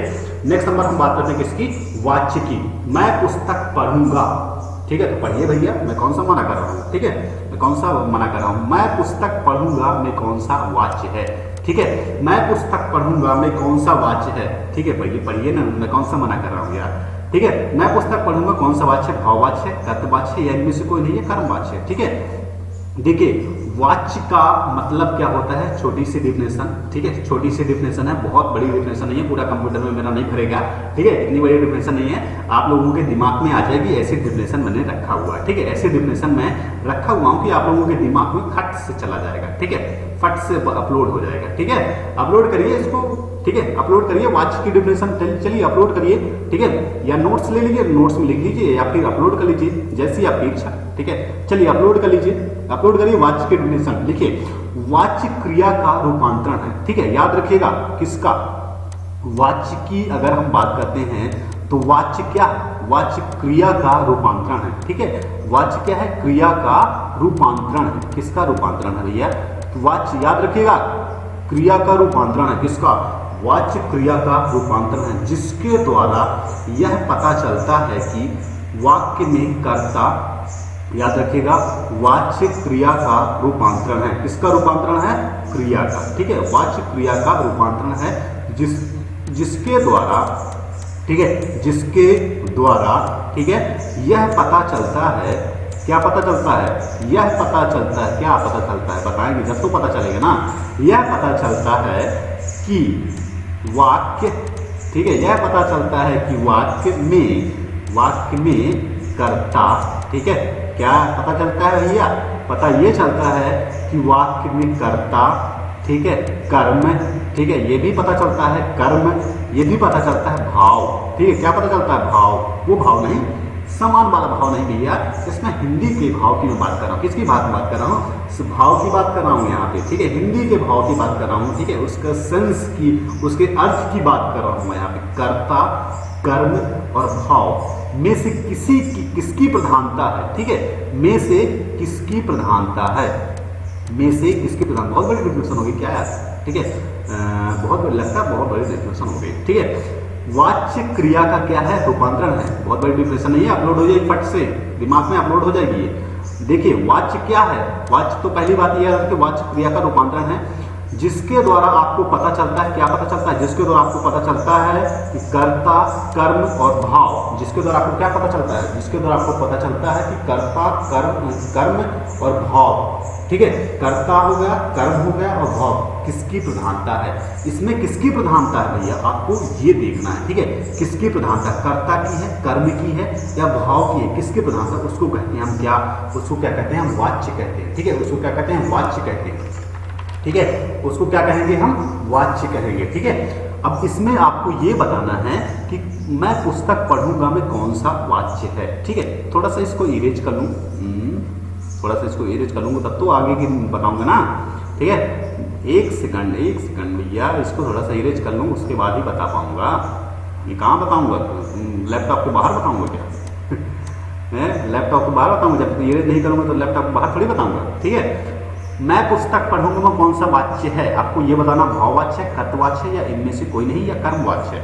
तो वाच्य के 3 भेद होते हैं, ये भी याद रखिएगा। वाच्य की आपने डिफिनेशन तो आपकी मेमोरी में लोड हो गई होगी, ठीक है, वाच्य की जो डिफिनेशन है वो आपकी मेमोरी में तो लोड हो गई होगी, ठीक है, इतनी बड़ी डिफिनेशन तो है नहीं कि आपकी मेमोरी में लोड ना होगी, ठीक है, इतने इंटेलिजेंट आप स्टूडेंट हैं, ठीक है, इतने इंटेलिजेंट स्टूडेंट हैं कि 30 में से 30 इस बार लेके आएंगे, ठीक है, 30 में से 30 इस बार आपको लेके आना है, ठीक है, कितना लेके आना, 30 में से 30 आपको लेके आना है, याद रखिएगा, ठीक है। इसीलिए मैं आपको ट्रिक अभी बाकी है, पिक्चर अभी बाकी है मेरे दोस्त, ट्रिक बताना अभी बाकी है, याद रखिएगा, ट्रिक अभी मेरी बाकी है, ठीक है, अभी ये छोटी छोटी ट्रिक चल रही है, अभी ये छोटी छोटी ट्रिक चल रही है, बाकी की अभी जो ट्रिक है, पिक्चर तो अभी बाकी है, ये ट्रेलर चल रहा है, क्या चल रहा है, ट्रेलर चल रहा है भैया, ये पिक्चर अभी बाकी है, याद रखिएगा। मैं पुस्तक है, चलो वाच्य के भेद देख लेते हैं। वाच्य के 3 भेद होते हैं, याद रखिएगा। वाच्य के कितने भेद होते हैं, वाच्य के 3 भेद होते हैं, याद रखिएगा। वाच्य के 3 भेद होते हैं, पहला तो होता है कर्तवाच्य, ठीक है, पहला तो होता है आपका कर्तवाच्य, ठीक है, पहला क्या आपका कर्तवाच्य, दूसरा क्या होता है आपका कर्मवाच्य होता है, ठीक है, कर्मवाच्य होता है, और तीसरा आपका भाववाच्य होता है, तीसरा क्या होता है भाववाच्य होता है, ठीक है। याद रखिएगा कर्तवाच्य, कर्मवाच्य और भाववाच्य, वाच्य के 3 भेद होते हैं। वाच्य के कितने भेद, बहुत बड़े डिफिनेशन नहीं है और ना ही बहुत बड़े प्रकार हैं इसके, ना इसमें बहुत बड़े, मैं इतने बड़े भेद बता दिया हूँ कि ये भेद आपको याद ही ना होंगे, ठीक है, इतने बड़े भेद बता दिए कि आपको ये भेद याद ही ना होंगे, ठीक है, इतने बड़े भेद तो नहीं बता दिया कि आपको ये भेद याद ना होंगे। वाच्य मैंने बताया, वाच्य के 3 भेद हुई मैंने बताया हुआ है, ज़्यादा भेद तो नहीं बताया हुआ है, ठीक है, जो भेद है वही भेद बता रहा हूँ मैं, ठीक है। वाच्य के 3 भेद होते हैं, कौन सा, कर्तवाच्य, कर्मवाच्य और भाववाच्य, ठीक है। यहाँ पे एक बात हुई थी, ठीक है, वहाँ पे जब मैं वाच्य की डिफिनेशन बताया हूँ, ठीक है, वाच्य की आपने जज किया होगा कि वाच्य की जब मैंने डिफिनेशन बताया था तो वहाँ पे मैंने बताया था कि वाच्य किसका रूपांतरण है। मैंने वाच्य की जब डिफिनेशन बताया तो वाच्य बताया कि क्रिया का रूपांतरण है। किसका रूपांतरण है, क्रिया का रूपांतरण है, ठीक है, क्रिया का किसका रूपांतरण है भैया, क्रिया का रूपांतरण मैंने बताया हुआ है। तो थोड़ी सी क्रिया के बारे में भी देख लेना यार, ठीक है, तो जब चलते चलते एक बार क्रिया के बारे में देख ले भाई, क्रिया क्या है, वाच्य के बारे में तो अपन देख लिया, तो क्रिया जिसका रूपांतरण उसी के बारे में नहीं जानेंगे तो फिर आगे क्या करेंगे भैया, ठीक है। तो पहले देख लेते हैं क्रिया के बारे में भी देख लेते हैं, ठीक है, चलिए पहले क्रिया के बारे में ही देख लेते हैं भैया। वाच्य तो हो गया, वाच्य के बाद वाच्य के भेद भी हो गए, ठीक है, वाच्य के भेद भी हो गए, वाच्य के 3 भेद होते हैं, कर्तवाच्य, कर्मवाच्य और भाववाच्य, वाच्य के भेद भी हो गए। अब वाच्य जिससे बना है उसको भी देख लीजिए ना आप, ठीक है, उसको भी देख लीजिए, उसको कहीं छोड़ रहे भैया, उसको क्या छोड़ रहे हैं, उससे एलर्जी है क्या, ठीक है, क्रिया देख लीजिए, उससे एलर्जी नहीं है, देख लीजिए, चलिए क्रिया, ठीक है, पढ़ लीजिए इसको भी, क्रिया, ठीक है। क्रिया मतलब क्या होगा, जिस शब्द से किसी कार्य का होना या करना या समझा जाए, ठीक है, किसी कार्य का होना या करना समझा जाए उसे क्या कहेंगे, क्रिया कहेंगे। वेरी सिंपल सा, ठीक है, सिंपल सी लैंग्वेज में देख लीजिए, जिस शब्द से, ठीक है, जिस शब्द से, याद रखिएगा, जिस शब्द से किसी, ठीक है, जिस शब्द से किसी कार्य का, ठीक है, किसी कार्य का होना, ठीक है, किसी कार्य का क्या होना या करना, ठीक है, किसी कार्य का होना या करना समझा जाए, क्या हो, समझा जाए, उसे हम क्या कहेंगे, क्रिया कहेंगे, ठीक है। वेरी सिंपल सी लैंग्वेज, ठीक है, बहुत सिंपल सी लैंग्वेज में बता रहा हूँ आपको, ठीक है, बहुत सिंपल सी लैंग्वेज में बता रहा हूँ। क्रिया मतलब क्या होता है, क्रिया का मतलब होता है कि जिस शब्द से, मैं इंग्लिश की बात नहीं कर रहा हूँ, हिंदी की बात कर रहा हूँ, ठीक है, हिंदी की बात कर रहा हूँ यहाँ पे क्रिया के बारे में, हिंदी की क्रिया है ये, जिस शब्द से किसी कार्य का होना या करना समझा जाए, ठीक है, जिस शब्द से किसी कार्य का होना या करना समझा जाए उसे हम क्या कहेंगे, क्रिया कहेंगे। उसे क्या कहेंगे, बहुत बड़ी डिफिनेशन तो नहीं है, बहुत बड़ी डिफिनेशन तो नहीं लग रही भैया, बताइए, बहुत बड़ी डिफिनेशन होगी तो उसको और छोटा करेंगे अपन, ठीक है, इसको और छोटा करेंगे जिससे आपको और समझ में आ जाए, ठीक है। अगर बहुत बड़ी डिफिनेशन हो तो कमेंट करके जरूर बताइएगा कि सर बहुत बड़ी डिफिनेशन है इसकी, और छोटा करिए इसको, ठीक है, और छोटा करिए, ठीक है, तो और छोटा कर देंगे इसको, और छोटा कर देने में क्या फायदा, यहीं पे छोटा कर देंगे कि जिस शब्द से, यहीं पे छोटा कर देता हूं मैं, जिस शब्द से किसी कार्य का होना या करना समझा जाए उसे हम क्या कहते हैं, क्रिया कहते हैं। बस हो गया, और क्या, अब इससे छोटा कितना करूंगा यार, अब इससे छोटा कर लूंगा तो फिर क्रिया की डिफिनेशन ही खत्म हो जाएगी ना यार, ठीक है, इससे छोटा नहीं कर सकता हूँ भैया, इससे छोटा नहीं कर पाऊंगा मैं, ठीक है, हिंदी का इतना बड़ा ज्ञाता नहीं हूँ, ठीक है, हिंदी का इतना बड़ा ज्ञाता नहीं हूँ कि इस क्रिया की डिफिनेशन को मैं छोटा कर दूँ, बस थोड़ा सा एक्सप्लेन कर दिया हूँ, ठीक, बस थोड़ा सा एक्सप्लेन कर दिया हूँ कि जिस शब्द से किसी कार्य का होना या समझा जाए, जिस किसी कार्य का होना या करना समझा जाए उसे हम क्या कहते हैं, क्रिया कहते हैं, उसे क्या कहते हैं, क्रिया कहते हैं। क्रिया के भेद भी होते हैं, याद रखिएगा, क्रिया के भेद भी होते हैं, ठीक है, क्रिया के क्या होते हैं, क्रिया के भेद भी होते हैं, क्या होते हैं, क्रिया के भेद भी होते हैं। कौन कौन से भेद होते हैं, वो होते हैं आपका सकर्मक क्रिया, ठीक है, यहाँ पे आप देखिएगा, मैं ट्रिक बताऊंगा, यहाँ पे अब ट्रिक चलेगी भैया, यहाँ पे ट्रिक चलेगी, सकर्मक क्रिया, क्या चलेगी, यहाँ पे ट्रिक चलेगी भैया, यहाँ पे सकर्मक क्रिया और दूसरा कर्मक क्रिया। कौन सी क्रिया, क्रिया के भेद होते हैं भैया, क्रिया के भेद होते हैं। एक बार फिर से थोड़ा सा इरेज कर लूँ तब फिर बताऊँ, है ना, थोड़ा सा इरेज कर लूँ यार, तो भैया थोड़ा सा इरेज हो जाए फटाफट, बच्चों का टाइम लॉस ना हो जिससे, ठीक है, थोड़ा जल्दी इरेज हो जाए यार, ठीक है, फटाफट हो जा, चलो हो गया, हो गया भैया, थोड़ा परहेज हो जा, ठीक है। चलो चलो भैया, हो गया भैया। क्रिया के भेद भी हैं यहाँ पे भैया, क्रिया के भेद है। क्रिया के भेद कितने हैं? क्रिया के भेद दो हैं, ठीक है। दो भेद हैं क्रिया के, ठीक है। एक कौन सा भेद है ये देख लीजिए, सकर्मक क्रिया, ठीक है। एक भेद है आपका सकर्मक और दूसरा है आपका अकर्मक। यहाँ पे ट्रिक चलेगी भैया, यहाँ पे ट्रिक चलेगी, यहाँ पे ट्रिक काम करेगी भैया मेरी, ठीक है। यहाँ पे मैंने ट्रिक बनाया हुआ, यहाँ पे ट्रिक काम करेगी मेरी, ठीक है। याद रखिए कौन सी ट्रिक है वो अभी बता दूंगी। यहाँ पे ट्रिक कौन सी लगेगी? सकर्मक क्रिया, ठीक है। यहाँ पे ट्रिक काम करेगी भैया सकर्मक क्रिया। देखिए अब सकर्मक क्रिया और अकर्मक क्रिया, मैं इनकी डिफिनेशन नहीं बताने वाला हूँ, ठीक है। मैं यहाँ पे इनकी डिफिनेशन नहीं बताने वाला सकर्मक क्रिया अकर्मक क्रिया की। यहाँ पे मैं ट्रिक बताऊंगा 1 सेकंड में, यहाँ पे मैं ट्रिक बताऊंगा आपको 1 सेकंड में। देखिए सकर्मक और अकर्मक क्रिया की पहचान में बता देता हूँ आपको, ठीक है। यहाँ पे मैं ट्रिक बताऊंगा आपको, ट्रिक, ठीक है।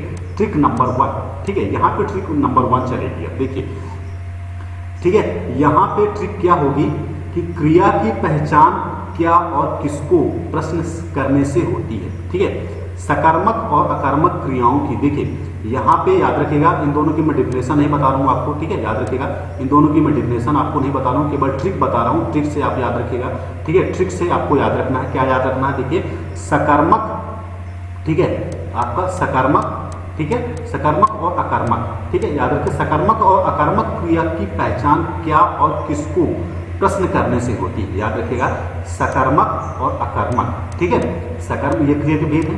देखिए सकर्मक और अकर्मक क्रिया की पहचान क्या, सिंपल सा, क्या और किसको, ठीक है, क्या और किसको प्रश्न करने से होती है, क्या और किसको प्रश्न करने से होती है, ठीक है। क्या और किसको प्रश्न करने से होती है, ठीक है।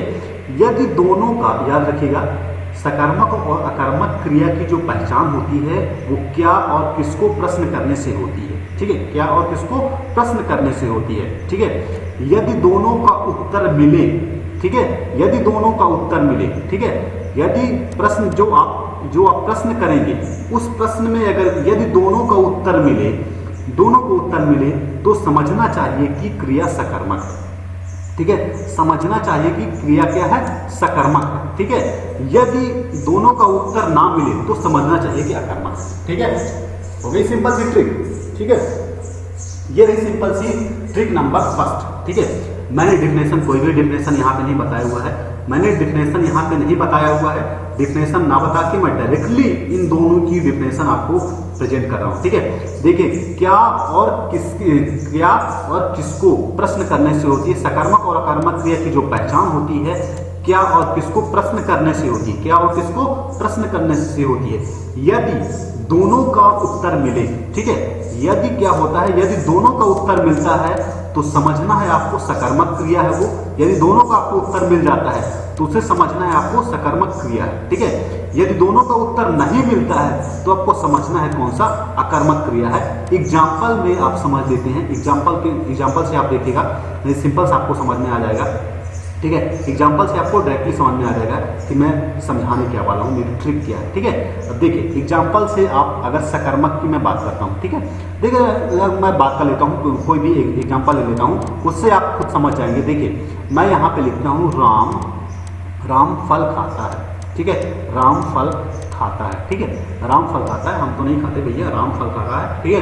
राम फल खाता है, राम ही हमेशा क्यों फल खाता है यार, कोई और खाए ना, राम ही हमेशा फल खाता है, बताइए, ठीक है। चलिए तो यहाँ पे क्वेश्चन, यहाँ पे आपका एग्जाम्पल है कि राम फल खाता है, ठीक है। आप लोग भी तो खा सकते हैं ना, मैं भी तो खा सकता हूँ, हमेशा राम ही फल खाता है, क्यों खाता है, ठीक है। देखिए यहाँ पे क्या है, एग्जाम्पल है आपका कि राम फल खाता है। कौन खाता है फल? राम, ठीक है। प्रश्न करने पर कि क्या राम क्या खाता है, देखिए अब मैं यहाँ पे प्रश्न कर रहा हूँ, ठीक है।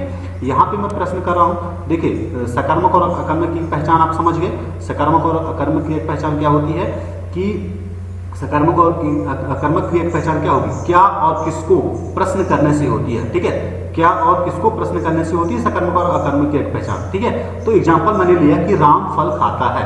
अब यहाँ पे मैं प्रश्न कर रहा हूँ कि राम क्या खाता है, ठीक है। अब यहाँ पे मैं क्या कर रहा हूँ, प्रश्न कर रहा हूँ कि राम क्या खाता है, तो आप बोलेंगे राम फल खाता है, ठीक है। मैं यहाँ पे प्रश्न कर रहा हूँ आपसे कि राम क्या खाता है, तो आप बोलेंगे क्या, राम फल खाता है। ठीक है, राम क्या खाता है, उत्तर हमें क्या मिलेगा, राम फल खाता है। अतः खाना क्या है, खाना क्या है, एक क्रिया, एक सकर्मक क्रिया है। ठीक है, इसको आपको उत्तर मिल गया ना, आपको उत्तर मिल गया मतलब क्या है, ये सकर्मक क्रिया हुई। ठीक है, राम फल खाता है मतलब जब मैं प्रश्न करूंगा, देखिए जब मैं प्रश्न कर रहा हूं तो मेरे को प्रश्न का मेरे को प्रश्न का भी उत्तर मिल जाएगा और क्या खाता है ये भी उत्तर मिल जाएगा, मतलब दोनों उत्तर मिल गए ना मेरे को, कि मैं प्रश्न कर रहा हूं वो भी आंसर मिल गया और क्या खाता है वो भी आंसर मिल गया। राम क्या खाता है, फल खाता है। ठीक है, राम क्या खाता है, फल खाता है, तो उत्तर क्या मिला, फल। ठीक है, और खाना क्या है, एक क्रिया। ठीक है, खाना क्या है, एक सकर्मक क्रिया हुई, मतलब दोनों का मेरे को आंसर मिल गया। ठीक है, अब देखिए अकर्मक क्रिया का एक एग्जांपल लेता हूं, बालक रोता है। ठीक है, बालक रोता है। ठीक है, बालक रोता है। ठीक है, मैंने एक एग्जांपल और लिया कि बालक रोता है। अब देखिए यहां पे मैं प्रश्न करता हूं कि बालक क्या रोता है। अब बताइए भैया, बालक क्या रोता है, बताइए बालक क्या रोता है, बताइए। प्रश्न मैं कर रहा हूं आपसे मैं प्रश्न कर रहा हूं, बालक रोता है, बालक क्या रोता है, बताइए बालक क्या रोता है। अब बालक रोएगा तो आंसू ही निकलेंगे, हीरा मोती तो नहीं झड़ेंगे उसमें से।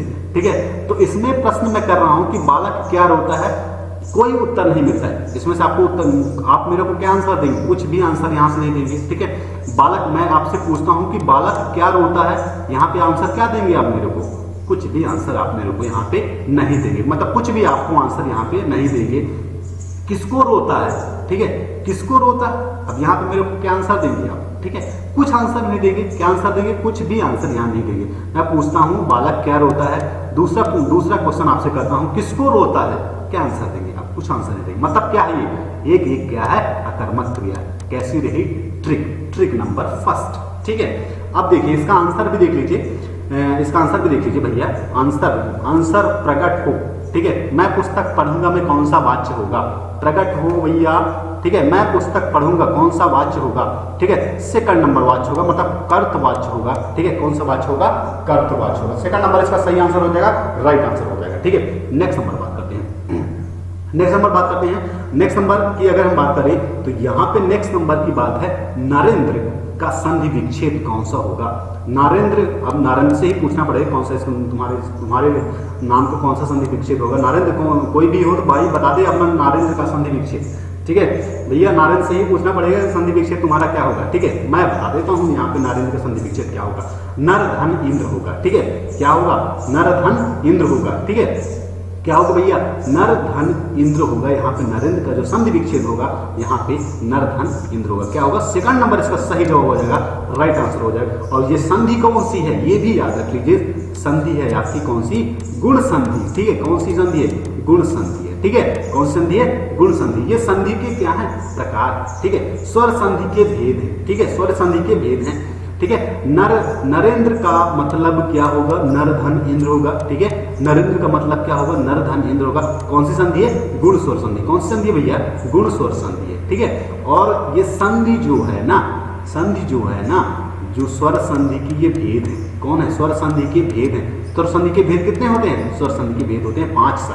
ठीक है, कितने भेद होते हैं, मैं पूछा स्वर संधि के भेद कितने होते हैं, आपने बताया सर 5 होते हैं। वेरी सिंपल सा, आप पूछ रहे हैं, आपने मेरे से तो ये बन रहा है। स्वर संधि के भेद कितने होते हैं, स्वर संधि के भेद होते हैं 5। कितने होते हैं, 5। बताइए वाला कौन कौन से, रुक जाइए बता देता हूँ। ठीक है, बता देता हूँ भैया, दीर्घ स्वर संधि। ठीक है, दीर्घ स्वर संधि, गुण स्वर संधि। ठीक है, वृद्धि स्वर संधि। ठीक है, कौन सा, वृद्धि स्वर संधि।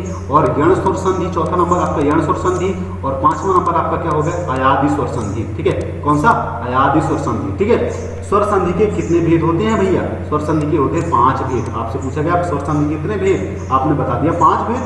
आपने बता दिया क्या, 5 भेद बता दिया। ठीक है, 5 भेद में कौन कौन से भेद आपने बता दिया। पहला भेद तो बता दिया आपने, दीर्घ स्वर संधि।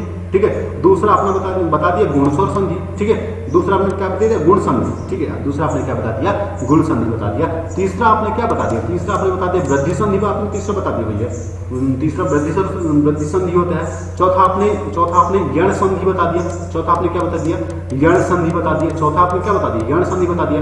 5वां आपने क्या बता दिया, अयादि संधि भी बता दिया। आपने सभी संधि तो बता दिए यार, अब क्या रह गया इसमें, अब इसमें रह क्या गया, अब इसमें कुछ नहीं रह गया और क्या रह गया, कुछ नहीं रह गया। जैसे सारी संधि तो आपने बता दिया, सारी संधि आपने बता दिया, अब इसमें क्या रह गया, अब इसमें कुछ नहीं रह गया।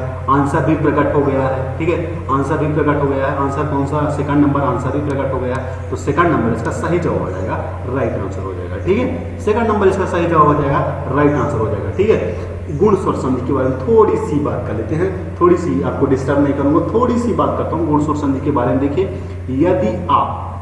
यदि गुण स्वर संधि के बारे में बात करूंगा, ज्यादा बात नहीं करूंगा, गुण संधि के बारे में बात करूंगा, थोड़ी सी बात करूंगा गुण संधि के बारे में।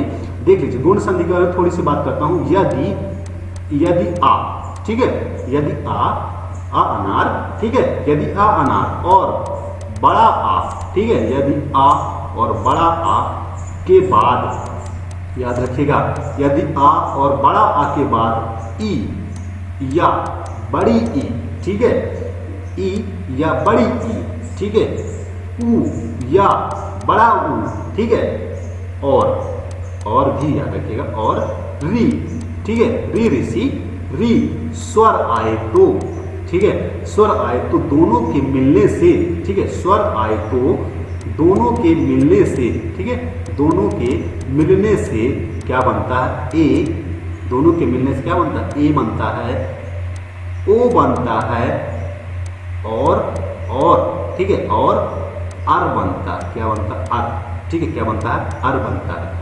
उसे कहते हैं हम क्या, गुण स्वर संधि। उसे क्या कहते हैं भैया, गुण स्वर संधि। एक बार फिर से मैं रिपीट कर देता हूँ, ठीक है, एक बार मैं फिर से रिपीट कर देता हूँ। पिक्चर अभी बाकी है, टेलर चल रहा है ये, अभी ये टेलर चल रहा है, ठीक है, क्या चल रहा है, टेलर चल रहा है ये, याद रखिएगा, टेलर, पिक्चर अभी बाकी है मेरे दोस्त, पिक्चर अभी देखिएगा, ठीक है, पिक्चर अभी बाकी है मेरी, याद रखिएगा।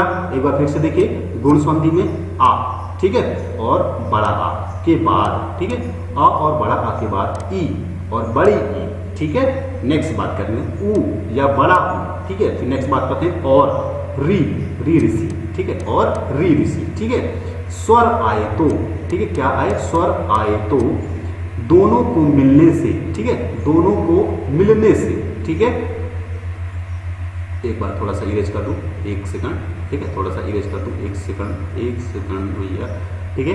क्या बोलता है कि री स्वर आए, ठीक है, री स्वर आए तो दोनों के मिलने से क्रमशः ए ओ, ठीक है, और अर हो जाता है, ए और अर हो जाता है, ठीक है, अर हो जाता है, उसे हम क्या कहते हैं, गुण स्वर संधि कहते हैं, ठीक है, उसे क्या कहते हैं, हम गुण स्वर संधि कहते हैं, ठीक है। समय का थोड़ा सा अभाव है, इसलिए थोड़ा सा इसको कवर नहीं कर रहा हूँ, ठीक है, इसलिए थोड़ा सा इसको कवर नहीं कर रहा हूँ। अगले पार्ट में मैं इसको कवर करूंगा और ट्रिक के साथ, ठीक है, अगले पार्ट में मैं और ट्रिक के साथ इसको कवर करने की कोशिश करूंगा। समय का अभाव है थोड़ा सा, ठीक है, समय का अभाव, इसलिए मैं थोड़ा सा इसको कवर नहीं कर रहा हूँ, ठीक है। तो इसमें और भी ट्रिकें हैं, तो वो ट्रिक मैं अभी नहीं बता पा रहा हूँ, ठीक है, क्योंकि समय का अभाव है, ठीक है, समय का अभाव, और क्वेश्चन अभी हैं, यहाँ पे क्वेश्चन अभी बाकी हैं, ठीक है, इसलिए यहाँ पे मैं अभी कवर नहीं कर रहा हूँ। नेक्स्ट पार्ट में मैं इसके ट्रिक के साथ इसको कवर करूँगा, नेक्स्ट पार्ट में इसको ट्रिक के साथ में इसको कवर करूँगा, जिससे आपको क्लियरली समझ में आता है, ठीक है। तो इसका आंसर क्या होगा, सेकंड नंबर इसका सही आंसर हो जाएगा, राइट आंसर हो जाएगा, ठीक है। नेक्स्ट नंबर बात करते हैं उपसर्ग की। सुपुत्र का कौन सा उपसर्ग होगा, ठीक है, बताइए, सुपुत्र का कौन सा उपसर्ग होगा, बताइए। पिक्चर अभी बाकी है, सुपुत्र का कौन सा उपसर्ग होगा, बताइए, सुपुत्र का कौन सा उपसर्ग होगा। तो इसमें थर्ड नंबर सही जवाब हो जाएगा, राइट आंसर हो जाएगा, ठीक है। थर्ड नंबर इसका सही जवाब हो जाएगा, राइट आंसर हो जाएगा, ठीक है। थर्ड नंबर इसका सही जवाब हो जाएगा, राइट आंसर हो जाएगा, सुपु पुत्र, ठीक है, सुपु और पुत्र, ठीक है। तो इसमें उपसर्ग पूछा हुआ है कि कौन सा उपसर्ग होगा, ठीक है, कौन सा उपसर्ग होगा, सुपु होगा, पुत्र होगा, सु होगा या सु होगा, ठीक है।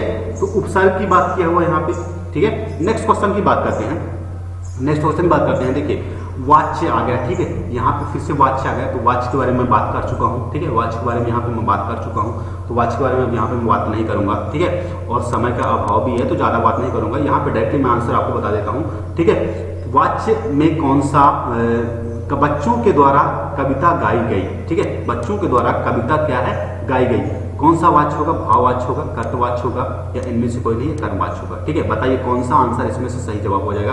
अभी वाच्य के बारे में मैंने आपको बता दिया। ठीक है, वाच्य के बारे में मैंने आपको सारी जानकारी दे दी है। जो भी जानकारी रह गई है अगले पार्ट में मैं उसको ट्रिक के साथ कवर करूंगा। ठीक है, हर पॉइंट यहाँ मैं ट्रिक के साथ कवर कर रहा हूँ। ठीक है, हिंदी की भी मैं ट्रिक लेके आया हूँ, हिंदी की ट्रिक मैं यहाँ पे कवर कर रहा हूँ। ठीक है, हिंदी की ट्रिक मैं यहाँ पे कवर कर रहा हूँ। तो वाच्य इसमें कौन सा आंसर बच्चों के द्वारा गाई गई कविता में कौन सा वाच्य होगा, फोर्थ कर्म वाच्य होगा। ठीक है, तो फोर्थ नंबर इसका सही जवाब हो जाएगा, राइट आंसर हो जाएगा। कौन सा, फोर्थ नंबर इसका सही जवाब हो जाएगा, राइट आंसर हो जाएगा। ठीक है, नेक्स्ट नंबर देखिए, राधा कृष्णन में कौन सा समास है। ठीक है, राधा कृष्णन में कौन सा समास है। ठीक है, बताइए भैया, राधा कृष्णा, राधा और कृष्णा, भैया राधा और कृष्णा हर बार ही क्यों समास पूछते हैं भैया, राधा और कृष्ण से क्या समास वालों को ज्यादा ताल्लुक आता है क्या, राधा और कृष्ण हमेशा पूछते हैं भैया, कुछ दूसरा पूछिए ना, हमारे बारे में पूछ लीजिए कभी, राधा और कृष्ण, राधा और कृष्णा। ठीक है, यहाँ पे पूछ रहा है राधा और कृष्णा समास। ठीक है, राधा, पहले समास के बारे में बात कर लेते हैं। तो सम धन आस, याद रखिएगा, सम धन क्या आस। ठीक है, उसको बोलते हैं क्या, समास बोलते हैं। सम धन आस मतलब क्या, समास। और सम का मतलब क्या होता है, सम का मतलब आप तो जानते ही हैं। ठीक है, बताइए भैया, आप तो जानते ही हैं, सम का मतलब होता है संक्षिप्त।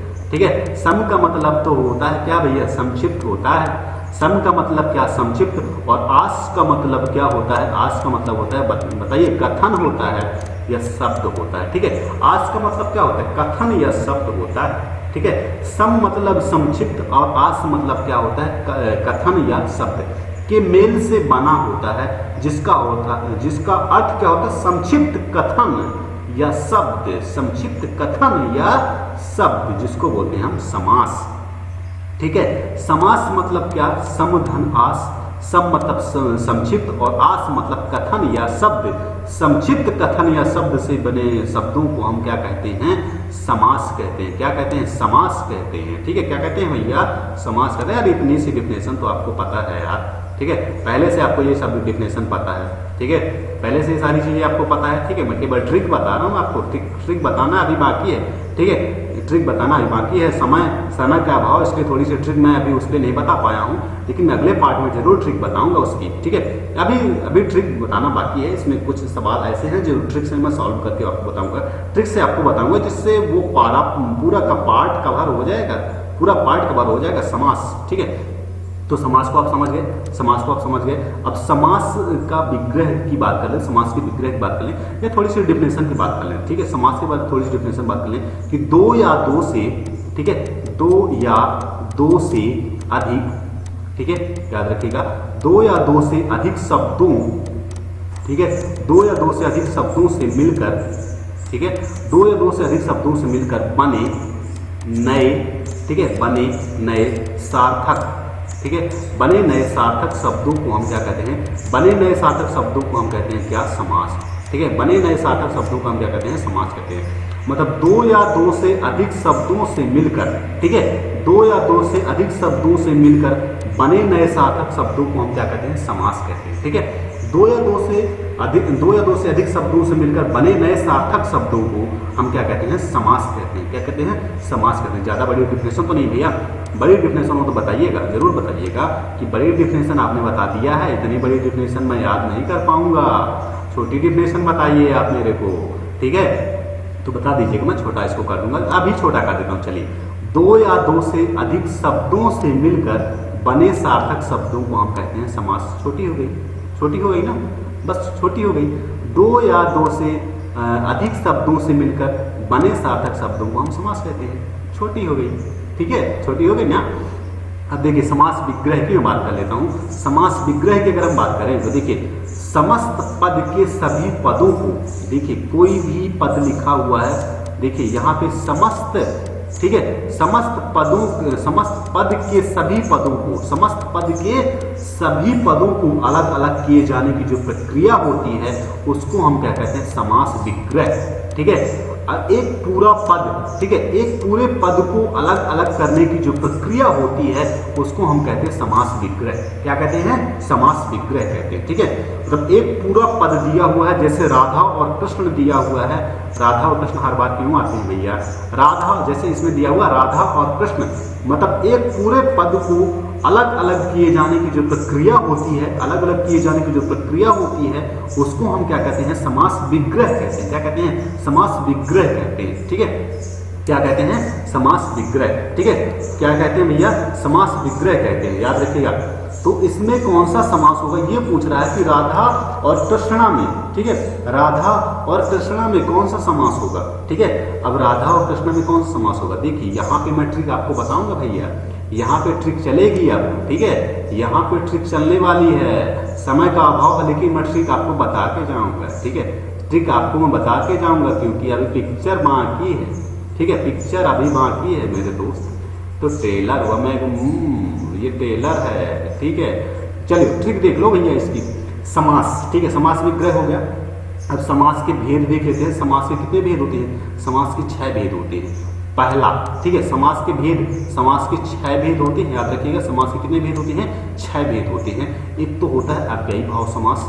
ठीक है, पहला होता है आपका अव्ययी भाव समास। ठीक है, ज़्यादा मैं लिखने की कोशिश नहीं कर रहा हूँ, आपको पढ़ते जा रहा हूँ, आप नोट डाउन करते चले जाइएगा। ठीक है, अव्ययी भाव समास, तत्पुरुष समास। ठीक है, तत्पुरुष समास। ठीक है, दूसरा आपका तत्पुरुष समास।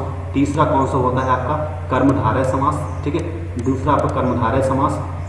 ठीक है, चौथा आपका कौन सा होगा, द्विगु समास। ठीक है, चौथा आपका द्विगु समास हो गया। और पांचवा आपका कौन सा होगा, द्वंद्व समास। ठीक है, पांचवा आपका द्वंद्व समास हो गया।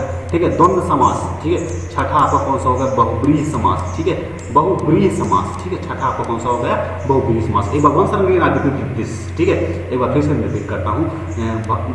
अव्ययी भाव समास, ठीक है, अव्ययी भाव समास, तत्पुरुष समास, कर्मधारय समास, द्विगु समास, द्वंद्व समास और बहुब्रीहि समास। ये समास के क्या है, भेद। ठीक है, ये समास के क्या है, भेद है। अब देखिए ट्रिक भैया, ट्रिक ट्रिक ट्रिक देख लीजिए, ट्रिक देख लीजिए, इनको याद रखने की, इन सब की डिफिनेशन को याद रखने की ट्रिक देख लीजिए। आपको थ्योरी नहीं रखनी पड़ेगी, ट्रिक देख लीजिए। अब मैं इसको मिटा देता हूँ। ठीक है, अब ट्रिक देखिए, ट्रिक क्या होगी, देखिए ट्रिक देखिए भैया, trick trick trick trick trick से, ट्रिक में तो दुनिया टिकी है, ट्रिक में, ट्रिक से तो दुनिया चल रही है भैया। ट्रिक है, अब हम भी ट्रिक बता दें, हिंदी का भी ट्रिक तो सीख लें, हिंदी की भी ट्रिक देख लीजिए, हिंदी की भी ट्रिक ट्रिक। ठीक है, अब ट्रिक देखिए, ट्रिक क्या है, देखिए पूर्व पद, याद रखिएगा, पूर्व पद प्रधान। ठीक है, पूर्व पद प्रधान, और पूर्व का मतलब होता है पहले। ठीक है, याद रखिए, पूर्व का मतलब पहले और उत्तर का मतलब होता है बाद में। ठीक है, उत्तर का मतलब बाद में, पूर्व का मतलब पहले, उत्तर का मतलब बाद में। ठीक है, इतनी बातें याद रखिएगा, ये भी ट्रिक है। पूर्व का मतलब पहले और उत्तर का मतलब बाद में। तो अब देखिए, पूर्व पद प्रधान, पूर्व पद प्रधान मतलब क्या होगा, अव्ययी भाव समास होगा। ठीक है, क्या होगा, अव्ययी भाव समास होगा। बस थ्योरी आपको रटने की जरूरत नहीं है, यहाँ पे थ्योरी से आपको काम नहीं चलने वाला है, थ्योरी से आपका काम नहीं चलने वाला भैया। ठीक है, थ्योरी से आपका काम नहीं चलेगा, आपको रटना ये पड़ेगा।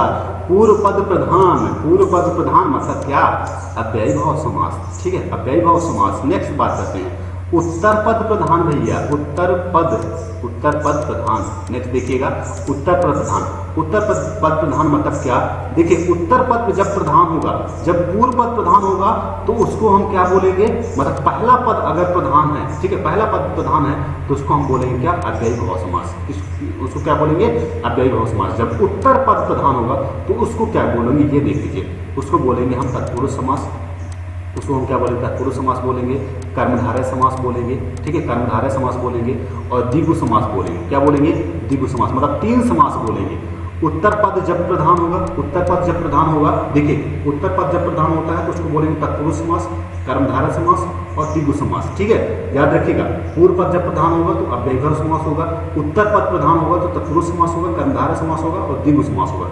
मतलब 3 समासों में जब उत्तर पद मतलब बाद का पद जब प्रधान होगा तो उसको हम बोलेंगे तत्पुरुष, कर्मधारय और द्विगु बोलेंगे। ठीक है, ये ट्रिक है भैया, ये ट्रिक है भैया, समास को याद रखने की ट्रिक है। नेक्स्ट देखिए, दोनों पद प्रधान, दोनों पद अगर प्रधान होंगे, ठीक है। दोनों पद अगर प्रधान होंगे तो क्या होगा, दोनों पद अगर प्रधान होते हैं तो वहां पे होगा द्वंद्व समास, ठीक है। दोनों पद प्रधान होंगे तो वहां पे होगा द्वंद्व समास, ठीक है। दोनों पद अगर प्रधान होते हैं तो वहां पे क्या होगा, द्वंद्व समास होगा, ठीक है। और दोनों पद अप्रधान होंगे, याद रखिएगा, दोनों पद अप्रधान जब होंगे, याद रखिएगा क्या, दोनों पद जब अप्रधान होंगे तो वहां पे कौन सा होगा, बहुब्रीहि समास होगा। वहां पे क्या होगा, बहुब्रीहि। जब दोनों पद क्या होंगे, अप्रधान होंगे तो वहां पे क्या होगा, बहुब्रीहि समास होगा। मतलब इसमें कोई तीसरा अर्थ प्रधान होता है, ठीक है। बहुब्रीहि समास में क्या होगा, इसमें कोई तीसरा अर्थ प्रधान होता है, ठीक है। जब दोनों पद अप्रधान होंगे तो फिर तीसरा होगा ना, जब दोनों पद अप्रधान हो जाएंगे, जब दोनों पद अप्रधान हो जाएंगे तो फिर तीसरा अर्थ प्रधान होगा यहाँ पे, क्योंकि पद तो दो ही होते हैं ना, पद तो दो ही होते, पूर्व पद होता है, उत्तर पद होता है, पद तो दो होंगे। पद कितने होते हैं, पद तो दो होते हैं ना। अब यहाँ पे जब पद दो हो गए तो तीसरा पद चाहिए, इसके लिए तीसरा पद कब होगा, तीसरा पद होगा बहुब्रीहि समास में। तीसरा पद क्या कौन होगा, बहुब्रीहि समास में होगा भैया, तीसरा पद बहुब्रीहि समास में। ये ट्रिक है भैया समासों को याद रखने की, समासों को याद रखने की ट्रिक है ये, ठीक है। तो दोनों पद अप्रधान जब होंगे तो वहां पे क्या होगा, बहुब्रीहि समास होगा, क्योंकि यहाँ पे तीसरा पद प्रधान होता है। यहाँ पे कौन सा, तीसरा पद प्रधान होता है, उसको हम बोलते हैं बहुब्रीहि समास, ठीक है। तो आंसर प्रकट किया जाए, आंसर प्रकट होगा इसका कि राधा कृष्ण में कौन सा समास है, ठीक है। यहाँ पे राधा कृष्ण में कौन सा समास है भैया, जगह खाली कर दो, इरेज कर दो भैया, तब तो आंसर प्रकट होगा। ऐसे आंसर प्रकट नहीं होगा, ऐसे आंसर प्रकट नहीं होगा भैया, ऐसे आंसर प्रकट नहीं होगा, ठीक है। आंसर प्रकट को राधा कृष्ण में कौन सा समास होगा, राधा कृष्ण में द्वंद्व समास होगा। कौन सा समास होगा, द्वंद्व समास होगा, ठीक है। और द्वंद्व समास कब होता है भैया, जब दोनों पद प्रधान होंगे, जब दोनों पद प्रधान होंगे तब होता है द्वंद्व समास, ठीक है। जब दोनों पद प्रधान होंगे तब होगा द्वंद्व समास, मतलब चौथा नंबर इसका आंसर सही होगा। राधा कृष्ण में कौन सा समास है, द्वंद्व समास है, ठीक है। नेक्स्ट नंबर बात करते हैं, देखिए 11 नंबर क्वेश्चन है भैया, अभी बाप रे, अभी 11 नंबर क्वेश्चन है ये। देखिए थोड़ा सा जल्दी का कोशिश करूँ, समय का अभाव है। जिसका हृदय टूट चुका हो को कहते हैं, जिसका हृदय टूट चुका हो उसको क्या कहते हैं, उसको कहते हैं सेकंड नंबर भद्र हृदय कहते हैं, भद्र हृदय कहते हैं, ठीक है। मतलब सेकंड नंबर इसका जवाब सही हो जाएगा, राइट आंसर हो जाएगा, ठीक है। नेक्स्ट नंबर बात कर रही है, बलवान का पर्यायवाची क्या होगा। नेक्स्ट नंबर बात करते हैं, बलवान का पर्यायवाची क्या होगा। बलवान का पर्यायवाची होगा जोरावर, ठीक है, जोरावर पर बलवान मतलब ताकतवर का जो पर्यायवाची होगा, ताकतवर का जो पर्यायवाची होगा वो होगा जोरावर, ठीक है। फर्स्ट नंबर सही जवाब हो जाएगा, राइट आंसर हो जाएगा, ठीक है। नेक्स्ट नंबर बात करते हैं, वाक्य के बारे में बात करते हैं। देखिए रात होते ही तारे निकल आए में कौन सा वाक्य है, मिश्र वाक्य है, सरल वाक्य है या संयुक्त वाक्य है, ठीक है। कौन सा वाक्य है इसमें, ठीक है, कौन सा वाक्य है, मिश्र वाक्य है, सरल वाक्य है, ठीक है, मिश्र वाक्य है, सरल वाक्य है, या फिर आपका संयुक्त या सूचक वाक्य है, ठीक है। तो वाक्य के बारे में अगर हम बात करें, देखिए रात होते ही तारा के अनुवाद, रात होते ही क्या होते, तारे निकल आए, ठीक है। रात होते ही क्या होते हैं, तारे निकल आए। तो वाक्य के बारे में बात करें तो सार्थक शब्दों का व्यवस्थित समूह, वाक्य की हम थोड़ी सी डिफिनेशन के बारे में बात करते हैं। थोड़ी सी अगर मैं डिफिनेशन के बारे में बात करूं, वाक्य डिफिनेशन के बारे में बहुत बड़ी डिफिनेशन नहीं बताऊंगा, पूरे लैपटॉप में मेरे नहीं भरेगा, छोटा सा बताऊंगा, केवल अपनी पेन से ही बता दूंगा मैं। सार्थक शब्दों का जो समूह होता है, ठीक है, सार्थक शब्दों का समूह, ठीक है, सार्थक शब्दों का समूह, सार्थक शब्दों को व्यवस्थित करने का समूह, सार्थक शब्दों को व्यवस्थित करने का, मैनेज करने का, ठीक है, सार्थक शब्दों को व्यवस्थित, सार्थक शब्दों के समूह को व्यवस्थित करने का, मैनेज करने का, आप जिसका अपेक्षित अर्थ प्रकट हो उसे हम क्या कहते हैं, वाक्य कहते हैं, ठीक है। मतलब सार्थक शब्दों को व्यवस्थित समूह, सार्थक शब्दों का क्या, व्यवस्थित समूह जिसमें अपेक्षित अर्थ प्रकट हो, जिसका कोई अर्थ निकले, ठीक है। मतलब कोई ऐसा शब्द, ठीक है, कोई ऐसा शब्द जिसका कोई अर्थ निकले उसको हम क्या कहते हैं, वाक्य कहते हैं, ठीक है। सार्थक शब्दों को व्यवस्थित करने का जो समूह होता है, जिसके माध्यम से कोई अर्थ निकले, जिसके माध्यम से क्या कोई अर्थ निकले, उसको हम कहते हैं वाक्य। उसको क्या कहते हैं? वाक्य कहते हैं। क्या कहते हैं? वाक्य कहते हैं। वाक्य के अंग भी होते हैं, ठीक है, वाक्य के अंग भी होते हैं, याद रखिएगा भैया। वाक्य के क्या होते हैं? अंग होते हैं। बताइए वाक्य के कौन कौन से अंग? वाक्य के 2 अंग होते हैं। कौन कौन से? वाक्य कौन कौन से अंग होते हैं बताइए ना, आप ही बता दीजिए सर। वाक्य कौन कौन से अंग होते हैं बता देता हूं भैया। उद्देश्य और दूसरा होता है आपका विधेय, ठीक है। पहला होता है आपका उद्देश्य, पहला आपका क्या होता है? उद्देश्य होता है। दूसरा आपका विधेय होता है। क्या होता है? पहला उद्देश्य होता है, दूसरा विधेय होता है। और वाक्य के भेद 2 प्रकार के कर सकते हैं। वाक्य की जो भेद होती हैं, वाक्य के ये तो अंग हो गए, ये तो अंग है। अगर वाक्य की मैं भेद के बारे में बात करूं तो वाक्य के भेद भी 2 होती हैं। एक तो होता है अर्थ के आधार पर वाक्य के भेद, वाक्य भेद भी 2 होते हैं। एक तो अर्थ के आधार पर वाक्य के भेद, ठीक है, अर्थ के आधार पर वाक्य के भेद होता है, और दूसरा होता है रचना के आधार पर वाक्य के भेद होते हैं, ठीक है। पहला होता है वाक्य के आधार, वाक्य के जो भेद होते हैं वो भी 2 होते हैं, और वाक्य के अंग भी 2 होते हैं। उद्देश्य और विधेय क्या है? उद्देश्य और विधेय वाक्य के अंग हैं। और क्या भेद की अगर हम बात करें, भेद की अगर मैं बात करता हूं तो वाक्य भेद भी 2 होते हैं। एक तो अर्थ के आधार पर वाक्य भेद, और दूसरा होता है रचना के आधार पर वाक्य के भेद, ठीक है। तो अर्थ के आधार पर वाक्य के भेद देख लीजिए। अर्थ के आधार पर वाक्य के भेद, अर्थ के आधार पर वाक्य भेद कौन कौन से होते हैं? जल्दी जल्दी लिख लीजिएगा, जल्दी नोट डाउन करिएगा। अर्थ के आधार पर वाक्य भेद देख लीजिए। विधानवाचक वाक्य, विधानवाचक वाक्य। दूसरा आपका निषेधवाचक वाक्य, दूसरा निषेधवाचक वाक्य। तीसरा बात करेंगे आज्ञावाचक वाक्य, तीसरा आज्ञावाचक वाक्य, ठीक है। तीसरा क्या है? आज्ञावाचक वाक्य। आपका चौथा क्या है? प्रश्नवाचक वाक्य। चौथा क्या है? प्रश्नवाचक वाक्य लिख लीजिएगा।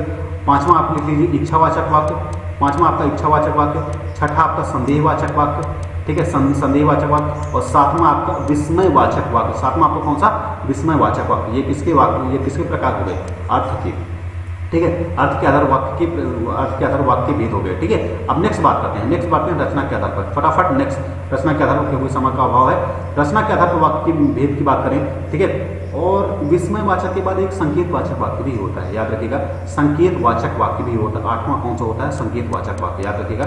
संकेतवाचक वाक्य भी होता है अर्थ के आधार पर वाक्य भेद, ठीक है। नेक्स्ट बात करते हैं रचना के आधार पर, ठीक है। नेक्स्ट बात करते हैं रचना के आधार पर। रचना के आधार पर वाक्य कितने प्रकार के होते हैं? रचना के आधार पर वाक्य 3 प्रकार के होते हैं। कौन कौन से वाक्य, कौन कौन से होते हैं वो भी बता दीजिए ना सर। रचना के आधार पर कौन कौन से वाक्य होते हैं? वो तो सरल वाक्य होता है। कौन सा सरल वाक्य होता है? दूसरा होता है आपका सरल या साधारण, ठीक है। सरल या साधारण लिख सकते हैं आप, सरल या साधारण वाक्य, ठीक है। पहला रचना के आधार पर वाक्य भेद की बात कर रहा हूँ। रचना के आधार पर वाक्य भेद 3 होते हैं। एक तो सरल या साधारण वाक्य, दूसरा होता है संयुक्त वाक्य। दूसरा कौन सा होता है? संयुक्त वाक्य होता है, दूसरा संयुक्त वाक्य होता है। और तीसरा आपका मिश्र वाक्य होता है। तीसरा कौन सा होता है? मिश्र वाक्य होता है। तीसरा होता है मिश्र वाक्य, मतलब, ठीक है। तीसरा कौन सा होता है? मिश्र वाक्य होता है, ठीक है। अब आंसर प्रकट किया जाए, इसका आंसर क्या होगा? इसका आंसर प्रकट हो, आंसर इसका प्रकट हो। फर्स्ट नंबर इसका आंसर सही जवाब हो जाएगा। रात होते ही तारे निकल आएंगे, मतलब मिश्र वाक्य है, ठीक है। मिश्र वाक्य कौन सा? रचना के आधार पर वाक्य होते हैं मिश्र वाक्य, ठीक है। रचना के आधार पर है आपका मिश्र वाक्य, ठीक है। रचना के आधार पर मिश्रित वाक्य या मिश्र वाक्य, मिश्रित वाक्य या मिश्र वाक्य, मतलब फर्स्ट नंबर सही जवाब हो जाएगा, राइट आंसर हो जाएगा, ठीक है। नेक्स्ट हम बात करते हैं 14 नंबर अक्ल बड़ी की भैंस। अरे भैया अक्ल बड़ी की भैंस, वैसे तो भैंस ही बड़ी दिखती है, अक्ल छोटी दिख रही है भैया। अक्ल बड़ी की भैंस से कहावत का अर्थ क्या होगा? अक्ल बड़ी की भैंस कहावत का अर्थ क्या होगा? शारीरिक शक्ति से मानसिक शक्ति का प्रबल होना, ठीक है। मतलब सेकंड नंबर सही जवाब हो जाएगा, राइट आंसर हो जाएगा। शारीरिक शक्ति से मानसिक शक्ति का प्रबल होना, मतलब सेकंड नंबर इसका सही जवाब हो जाएगा, राइट आंसर हो जाएगा, ठीक है। नेक्स्ट नंबर क्वेश्चन, घर का विलोम क्या होगा? घर का विलोम क्या होता है? घर का विलोम क्या होगा? बंगला, बाहर या कुटिया, क्या होगा? ठीक है, घर का विलोम क्या होगा? घर का विलोम होगा बाहर। घर का विलोम क्या होगा? थर्ड नंबर इसका सही जवाब हो जाएगा, राइट आंसर हो जाएगा, ठीक है। नेक्स्ट नंबर क्वेश्चन की बात करें, देखिए, वृंदन विहरत फिरे राधा नंद किशोर, जलत दामनी जनि संग डोले बोले मोर, ठीक है। कौन सा अलंकार होगा? अतिशोक्ति अलंकार, ठीक है। अलंकार के बारे में बात किया हूँ क्या? अलंकार के बारे में बात करेंगे। अलंकार मतलब क्या होता है? आभूषण, ठीक है। अलंकार का शाब्दिक अर्थ क्या होता है? अलंकार का शाब्दिक अर्थ क्या होता है? आभूषण होता है। मैं बात कर चुका हूँ, ठीक है। अलंकार के बारे में बात कर चुका हूँ। अलंकार का शाब्दिक अर्थ क्या होता है? आभूषण होता है, ठीक है। अलंकार का शाब्दिक अर्थ क्या होता है? आपका आभूषण, ठीक है। अलंकार का शाब्दिक अर्थ क्या होता है? आभूषण होता है। तो इसमें कौन सा अलंकार होगा? आप ये देख लीजिए, इसमें कौन सा अलंकार होगा? थर्ड नंबर, मतलब भ्रांतिमान अलंकार, मतलब थर्ड नंबर इसका सही जवाब हो जाएगा, राइट आंसर हो जाएगा। क्योंकि समय का अभाव है, थर्ड जो पार्ट होगा उसमें मैं आपको और भी ट्रिक लेके आऊँगा। थर्ड पार्ट में और भी हिंदी की ट्रिक लेके आऊँगा, जिससे आपकी हिंदी पूरी कवर हो जाए, ठीक है। जिससे आपको हिंदी इन क्वेश्चनों के साथ पूरा कवर हो जाए, प्लस क्वेश्चन भी आपको मिल जाए, प्लस क्वेश्चन भी आपको देखने को मिल जाए किस प्रकार से क्वेश्चन पूछे जाते हैं एग्जाम में, ठीक है। नेक्स्ट बात करते हैं, संधि का नाम बताना है यहाँ पे, ठीक है। यहाँ पे संधि का नाम बताना है। निस्तार में प्रयुक्त संधि का नाम बताइए। निस्तार में प्रयुक्त संधि का नाम बताइए। संधि के बारे में मैं बात कर चुका हूँ, ठीक है। संधि के बारे में मैं बात कर चुका हूँ। अब यहाँ पे देखिए, वृद्धि संधि, विसर्ग संधि, व्यंजन संधि या अयात संधि, कौन सी संधि होगी, ठीक है। यहाँ पे कौन सी संधि होगी ये आपको बताना है। यहाँ पे होगी आपकी विसर्ग संधि, ठीक है। मतलब सेकंड नंबर इसका सही जवाब हो जाएगा, राइट आंसर हो जाएगा। कौन सा? विसर्ग संधि, ठीक है। सेकंड नंबर इसका सही जवाब हो जाएगा, राइट आंसर हो जाएगा। तो मैं विसर्ग संधि के बारे में बस थोड़ी सी बात करूंगा। विसर्ग संधि के बारे में क्योंकि समय कम है, थोड़ा सा समय कम है, इसलिए मैं अभी ट्रिक इसमें नहीं फॉलो कर रहा हूँ। बाकी मैं संधि में भी ट्रिक लेके आऊंगा, समास में भी मैं ट्रिक लेके आऊंगा, ठीक है। तो वीडियो को पूरा देखिए, जिससे आपको ट्रिक समझ में जरूर आ जाए, ठीक है। क्योंकि पिक्चर अभी बाकी है, ट्रेलर चल रहा है, ठीक है। याद रखिए, विसर्ग संधि की मैं बात करता हूँ। विसर्ग के बाद स्वर या व्यंजन आने पर विसर्ग में जो विकार होता है, ये याद रखिएगा।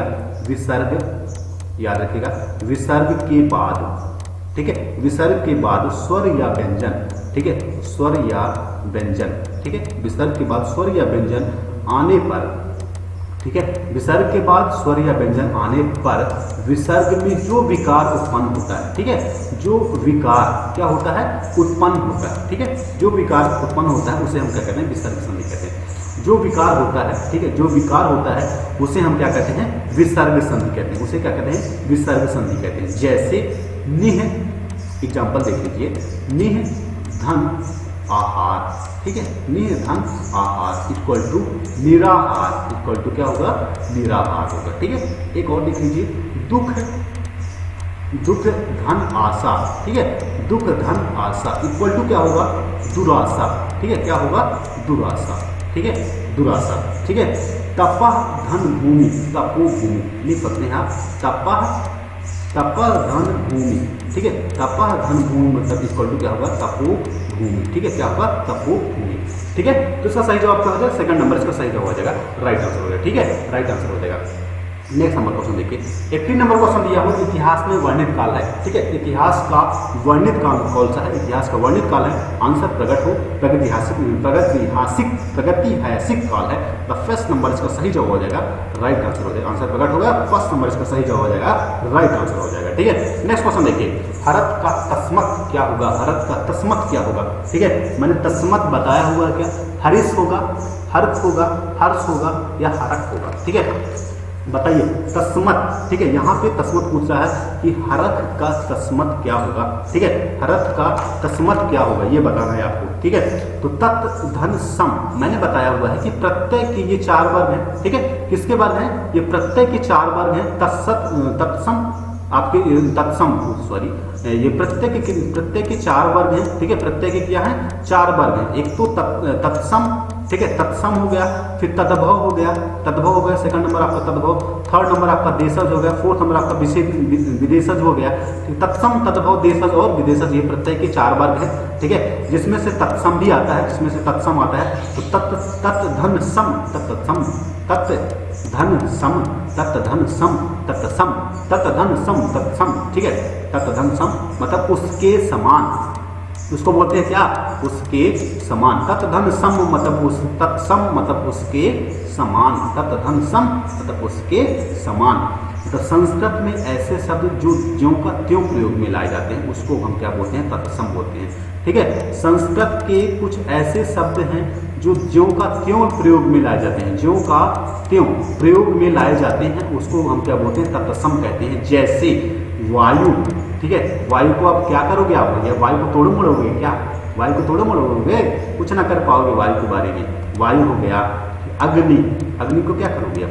अग्नि को क्या करोगे, ज्यों का त्यों प्रयोग, ज्यों का त्यों शब्द प्रयोग में ला जाते हैं उसको हम कहते हैं तत्सम। तत्सम क्या कहते हैं भैया, तत्सम कहते हैं माता पिता। ठीक है, माता पिता क्या करोगे, माता पिता क्या करोगे, कुछ नहीं कर पाओगे। ठीक है, माता पिता को कुछ नहीं कर पाओगे, कुछ नहीं कर पाओगे, ना अग्नि का कुछ कर पाओगे, ना वायु का कुछ कर पाओगे, ना माता पिता कुछ कर पाओगे। मतलब ये क्या है, तत्सम है। क्या है, तत्सम है। ठीक है, नेक्स्ट नंबर बात करते हैं। ठीक है, नेक्स्ट नंबर बात करते हैं। थर्ड नंबर इसका सही जवाब हो जाएगा हर्ष, मतलब आंसर प्रकट हो गया आपका, आंसर प्रकट हो गया, आंसर प्रकट हो गया क्या, हर्ष। हर्ष, हरक का सम क्या होगा, हर्ष होगा, आंसर प्रकट हो गया। नेक्स्ट नंबर बात करते हैं, घबराहट में प्रयुक्त प्रत्यय क्या होगा, घबराहट में प्रयुक्त प्रत्यय है, घबराहट में प्रयुक्त प्रत्यय। ठीक है, घबराहट में प्रयुक्त प्रत्यय है प्रति। प्रत्यय का मतलब क्या होता है, प्रति मतलब साथ में पर बाद में। प्रत्यय का मतलब क्या होता है, प्रत्यय क्या, प्रत्यय का मतलब क्या, प्रति धन आय। ठीक है, याद रखिए प्रत्यय की में प्रति धन आय। ठीक है, प्रति का मतलब क्या होगा, साथ में पर बाद में। ठीक है, साथ में पर बाद में, साथ में चलूंगा पर बाद में चलूंगा, अभी नहीं चलूंगा। ठीक है, प्रत्यय का मतलब क्या होगा, प्रत्यय का मतलब क्या होगा, प्रति और प्लस आय। ठीक है, प्रति प्लस आय मतलब साथ में चलूंगा पर बाद में चलूंगा भैया, साथ में चलूंगा पर बाद में, अभी नहीं, एग्जाम टाइम में नहीं, साथ में चलूंगा पर बाद में चलूंगा, एग्जाम के बाद चलूंगा। ठीक है, प्रति मतलब क्या, साथ में पर बाद में, साथ में पर बाद में। ठीक है, आय मतलब चलने वाला। ठीक है, आय मतलब क्या होता है, चलने वाला। साथ में चलूंगा पर बाद में चलूंगा, एग्जाम के बाद चलूंगा, अभी नहीं चलूंगा। साथ में चलूंगा पर बाद में चलूंगा, एग्जाम के बाद चलूंगा। ठीक है, तो प्रति का मतलब होता है साथ में पर बाद में, साथ में पर बाद में। और आय मतलब क्या होता है, चलने वाला। इसका पूरा अर्थ हो गया पीछे चलने वाला। जब भैया आप ट्रिक नहीं देखेंगे तो पीछे चलेंगे ना, जब आप ट्रिक नहीं देखेंगे तो पीछे चलेंगे, जब आप ट्रिक नहीं देखेंगे तो पीछे चलेंगे। आप 30 में 30 नहीं लेके आएंगे, फिर आप 30 में 20 लेके आएंगे। जब आप ट्रिक नहीं देखेंगे तो 20 लेके आएंगे। ट्रिक देखिए, ट्रिक देखिए। ठीक है, प्रति मतलब साथ में, ट्रिक मतलब क्या, सॉरी, प्रति मतलब साथ में पर बाद में, आय मतलब चलने वाला, मतलब पीछे चलने वाला। पूरा अर्थ क्या हो गया, पीछे चलने वाला। पीछे कब चलेंगे, जब आप ट्रिक नहीं देखेंगे वो पीछे चलेंगे, जब आप ट्रिक नहीं देखेंगे तो पीछे चलेंगे। ठीक है, पीछे चलने वाला। ठीक है, क्या होगा, प्रत्यय का सेंस क्या हो गया, प्रति मतलब साथ में, आय मतलब चलने वाला। ठीक है, मतलब साथ में पर बाद में चलने वाला। जैसे दयालु। ठीक है, जैसे क्या, एग्जाम्पल ले लिया मैंने, दयालु ले लिया, दयालु। ठीक है, दयालु। ठीक है, एग्जाम्पल क्या लिया मैंने, दयालु। मतलब आलू क्या है भैया, पीछे चलने वाला है ना, आलू पीछे चलेगी ना, आलू पीछे चलेगी ना, इसमें आगे कहाँ लगी है, आलू पीछे। ठीक है, आलू क्या है, प्रत्यय है यहाँ पे। क्या बात याद रखिएगा, आलू क्या है यहाँ पे, आलू है यहाँ पे प्रत्यय, आलू क्या है यहाँ पे, प्रत्यय। ठीक है, नेक्स्ट नंबर बात करते हैं 21 नंबर क्वेश्चन आपके इसमें सामने दिया हुआ है, मतलब थर्ड नंबर इसका सही जवाब हो जाएगा, राइट आंसर, आंसर प्रकट हो चुका है। थर्ड नंबर इसका सही जवाब हो जाएगा, राइट आंसर हो जाएगा क्या, आहट। थर्ड नंबर इसका सही जवाब हो जाएगा, राइट आंसर हो जाएगा क्या, आहट। नेक्स्ट नंबर क्वेश्चन देखिए, आपके इसमें सामने दिया हुआ है, आ बड़ा आ का उच्चारण स्थान क्या है, आ और बड़ा आ का उच्चारण स्थान क्या है, आ और बड़ा, तो आप बोल के देख लीजिए ना, आपका आंसर मिल जाएगा, आपको आंसर मिल जाएगा क्या, कंठ है, कंठ है, आपको स्थान मिल जाएगा आ और बड़ा आ, मतलब कंठ से आप बोल रहे हैं भैया, तो तीसरा नंबर इसका सही हो जाएगा, राइट आंसर हो जाएगा। ठीक है, नेक्स्ट 22 नंबर क्वेश्चन देखिए, आपके इसमें सामने दिया हुआ है, रस, रस दिया हुआ है, रस, किसी का भी रस हो, यहाँ पे रस दिया हुआ है, रस कौन सा होगा, इसके बारे में हम नेक्स्ट टॉपिक, इसके बारे में नेक्स्ट वीडियो में हम बात करेंगे, नेक्स्ट ट्रिक में बात करेंगे, ज़्यादा बात नहीं करूँगा यहाँ पे। ठीक है, ज़्यादा बात यहाँ पे मैं नहीं करूँगा, थोड़ी सी बात करूँगा रस के बारे में, ज़्यादा बात नहीं करूँगा, थोड़ी सी बात रस के बारे में यहाँ पे मैं बात करूँगा। ठीक है, रस क्या होता है, ठीक है, रस का शाब्दिक अर्थ होता है आनंद। ठीक है, रस का जो शाब्दिक अर्थ होता है वो क्या होता है, आपका आनंद होता है। रस के प्रकार कितने होते हैं, रस के कितने प्रकार होते हैं, 11 प्रकार होते हैं, वैसे 9 प्रकार है। ठीक है, वैसे क्या कितने प्रकार हैं, रस को, अगर रस को हम माने, संख्या माने तो ज़्यादा उत्तम क्या है, आपकी ज़्यादा उत्तम रसों की संख्या कितनी है, 9। ठीक है, रस की संख्या कितनी है, 9 है, वैसे 11 है, मतलब आपको अगर कोई पूछता है कि वैसे रस कितने हैं, आपके 11 रस भी मानते हैं, 11 रस भी मानते हैं। और कुछ लोग भरत मुनि ने रसों की संख्या कितनी मानी है, भरत मुनि ने रसों की संख्या 8 मानी हुई है। ठीक है, भरत मुनि रसों की संख्या कितनी मानी है, 8 मानी है, भरत मुनि रसों की संख्या कितनी मानी, 8 मानी हुई है। लेकिन रस उत्तम जो रस है वो आपके 9 रस हैं, जिसमें से वात्सल्य, मतलब वात्सल्य का, श्रृंगार रस के व्यापक दायरे में, ठीक है, सॉरी, श्रृंगार रस के व्यापक दायरे में वात्सल रस, ठीक है, वात्सल रस और भक्ति रस 2 आ जाते हैं। ठीक है, श्रृंगार रस का जो व्यापक दायरा है, ठीक है, श्रृंगार रस का जो बहुत बड़ा दायरा है, उस बहुत बड़े दायरे में 2 रस और शामिल हो जाते हैं, 2 रस और शामिल हो जाते हैं। कौन से? वात्सल्य रस और भक्ति रस, 2 रस उसमें और 2 रस और उसमें शामिल हो जाते हैं। श्रृंगार रस के व्यापक दायरा, जो श्रृंगार रस का बहुत बड़ा दायरा है, उस दायरे में 2 रस और शामिल हो जाते हैं। वो कौन कौन से रस हैं? वात्सल्य रस और भक्ति रस शामिल हो जाते हैं। ठीक है, ये रस के क्या है? रस के प्रकार, रस के कौन कौन से प्रकार हैं? 11 रस हैं। ठीक है, 11 रस। एक बार फिर से मैं रिपीट कर देता हूँ कि रस कौन कौन से होते हैं। एक तो श्रृंगार रस होता है, ठीक है, श्रृंगार रस हो गया, हास्य रस हो गया, करुण रस हो गया, वीर रस हो गया, रौद्र रस हो गया, भयानक रस हो गया, विभत्स रस हो गया, अद्भुत रस हो गया, शांत रस हो गया, वात्सल्य रस हो गया और भक्ति रस हो गया। ठीक है, और श्रृंगार रस को हम क्या बोलते हैं? रसराज भी बोलते हैं, याद रखिएगा। श्रृंगार रस को हम रसराज भी बोलते हैं। क्या बोलते हैं श्रृंगार रस को? रसराज या रसपति। ठीक है, रसपति। ठीक है, श्रृंगार रस को रसराज या रसपति भी हम कहते हैं। ठीक है, तो सेशन कैसा रहा कमेंट करके जरूर बताइएगा। इसका सही जवाब क्या हो जाएगा? भयानक रस। ठीक है, इसका सही जवाब क्या हो जाएगा? भयानक रस होगा। ठीक है, सेकंड नंबर इसका सही जवाब हो जाएगा, राइट आंसर हो जाएगा। ठीक है, तो सेशन कैसा लगा आपको लाइक करके जरूर बताइएगा, शेयर करिएगा। ठीक है, और चैनल पे अगर आप नए हैं तो प्लीज़ आपसे छोटी सी रिक्वेस्ट है, चैनल पे अगर आप नए हैं तो प्लीज़ चैनल को सब्सक्राइब कर लीजिएगा, नोटिफिकेशन बेल पे क्लिक कर लीजिए, जिससे आपको नोटिफिकेशन मिलता रहे। और अगला पार्ट जरूर देखें, उसमें भी मैं ट्रिक लेके आ रहा हूँ। अगले पार्ट में जरूर ध्यान दीजिएगा, उसमें भी मैं ट्रिक लेके आ रहा हूँ। Thank you so much.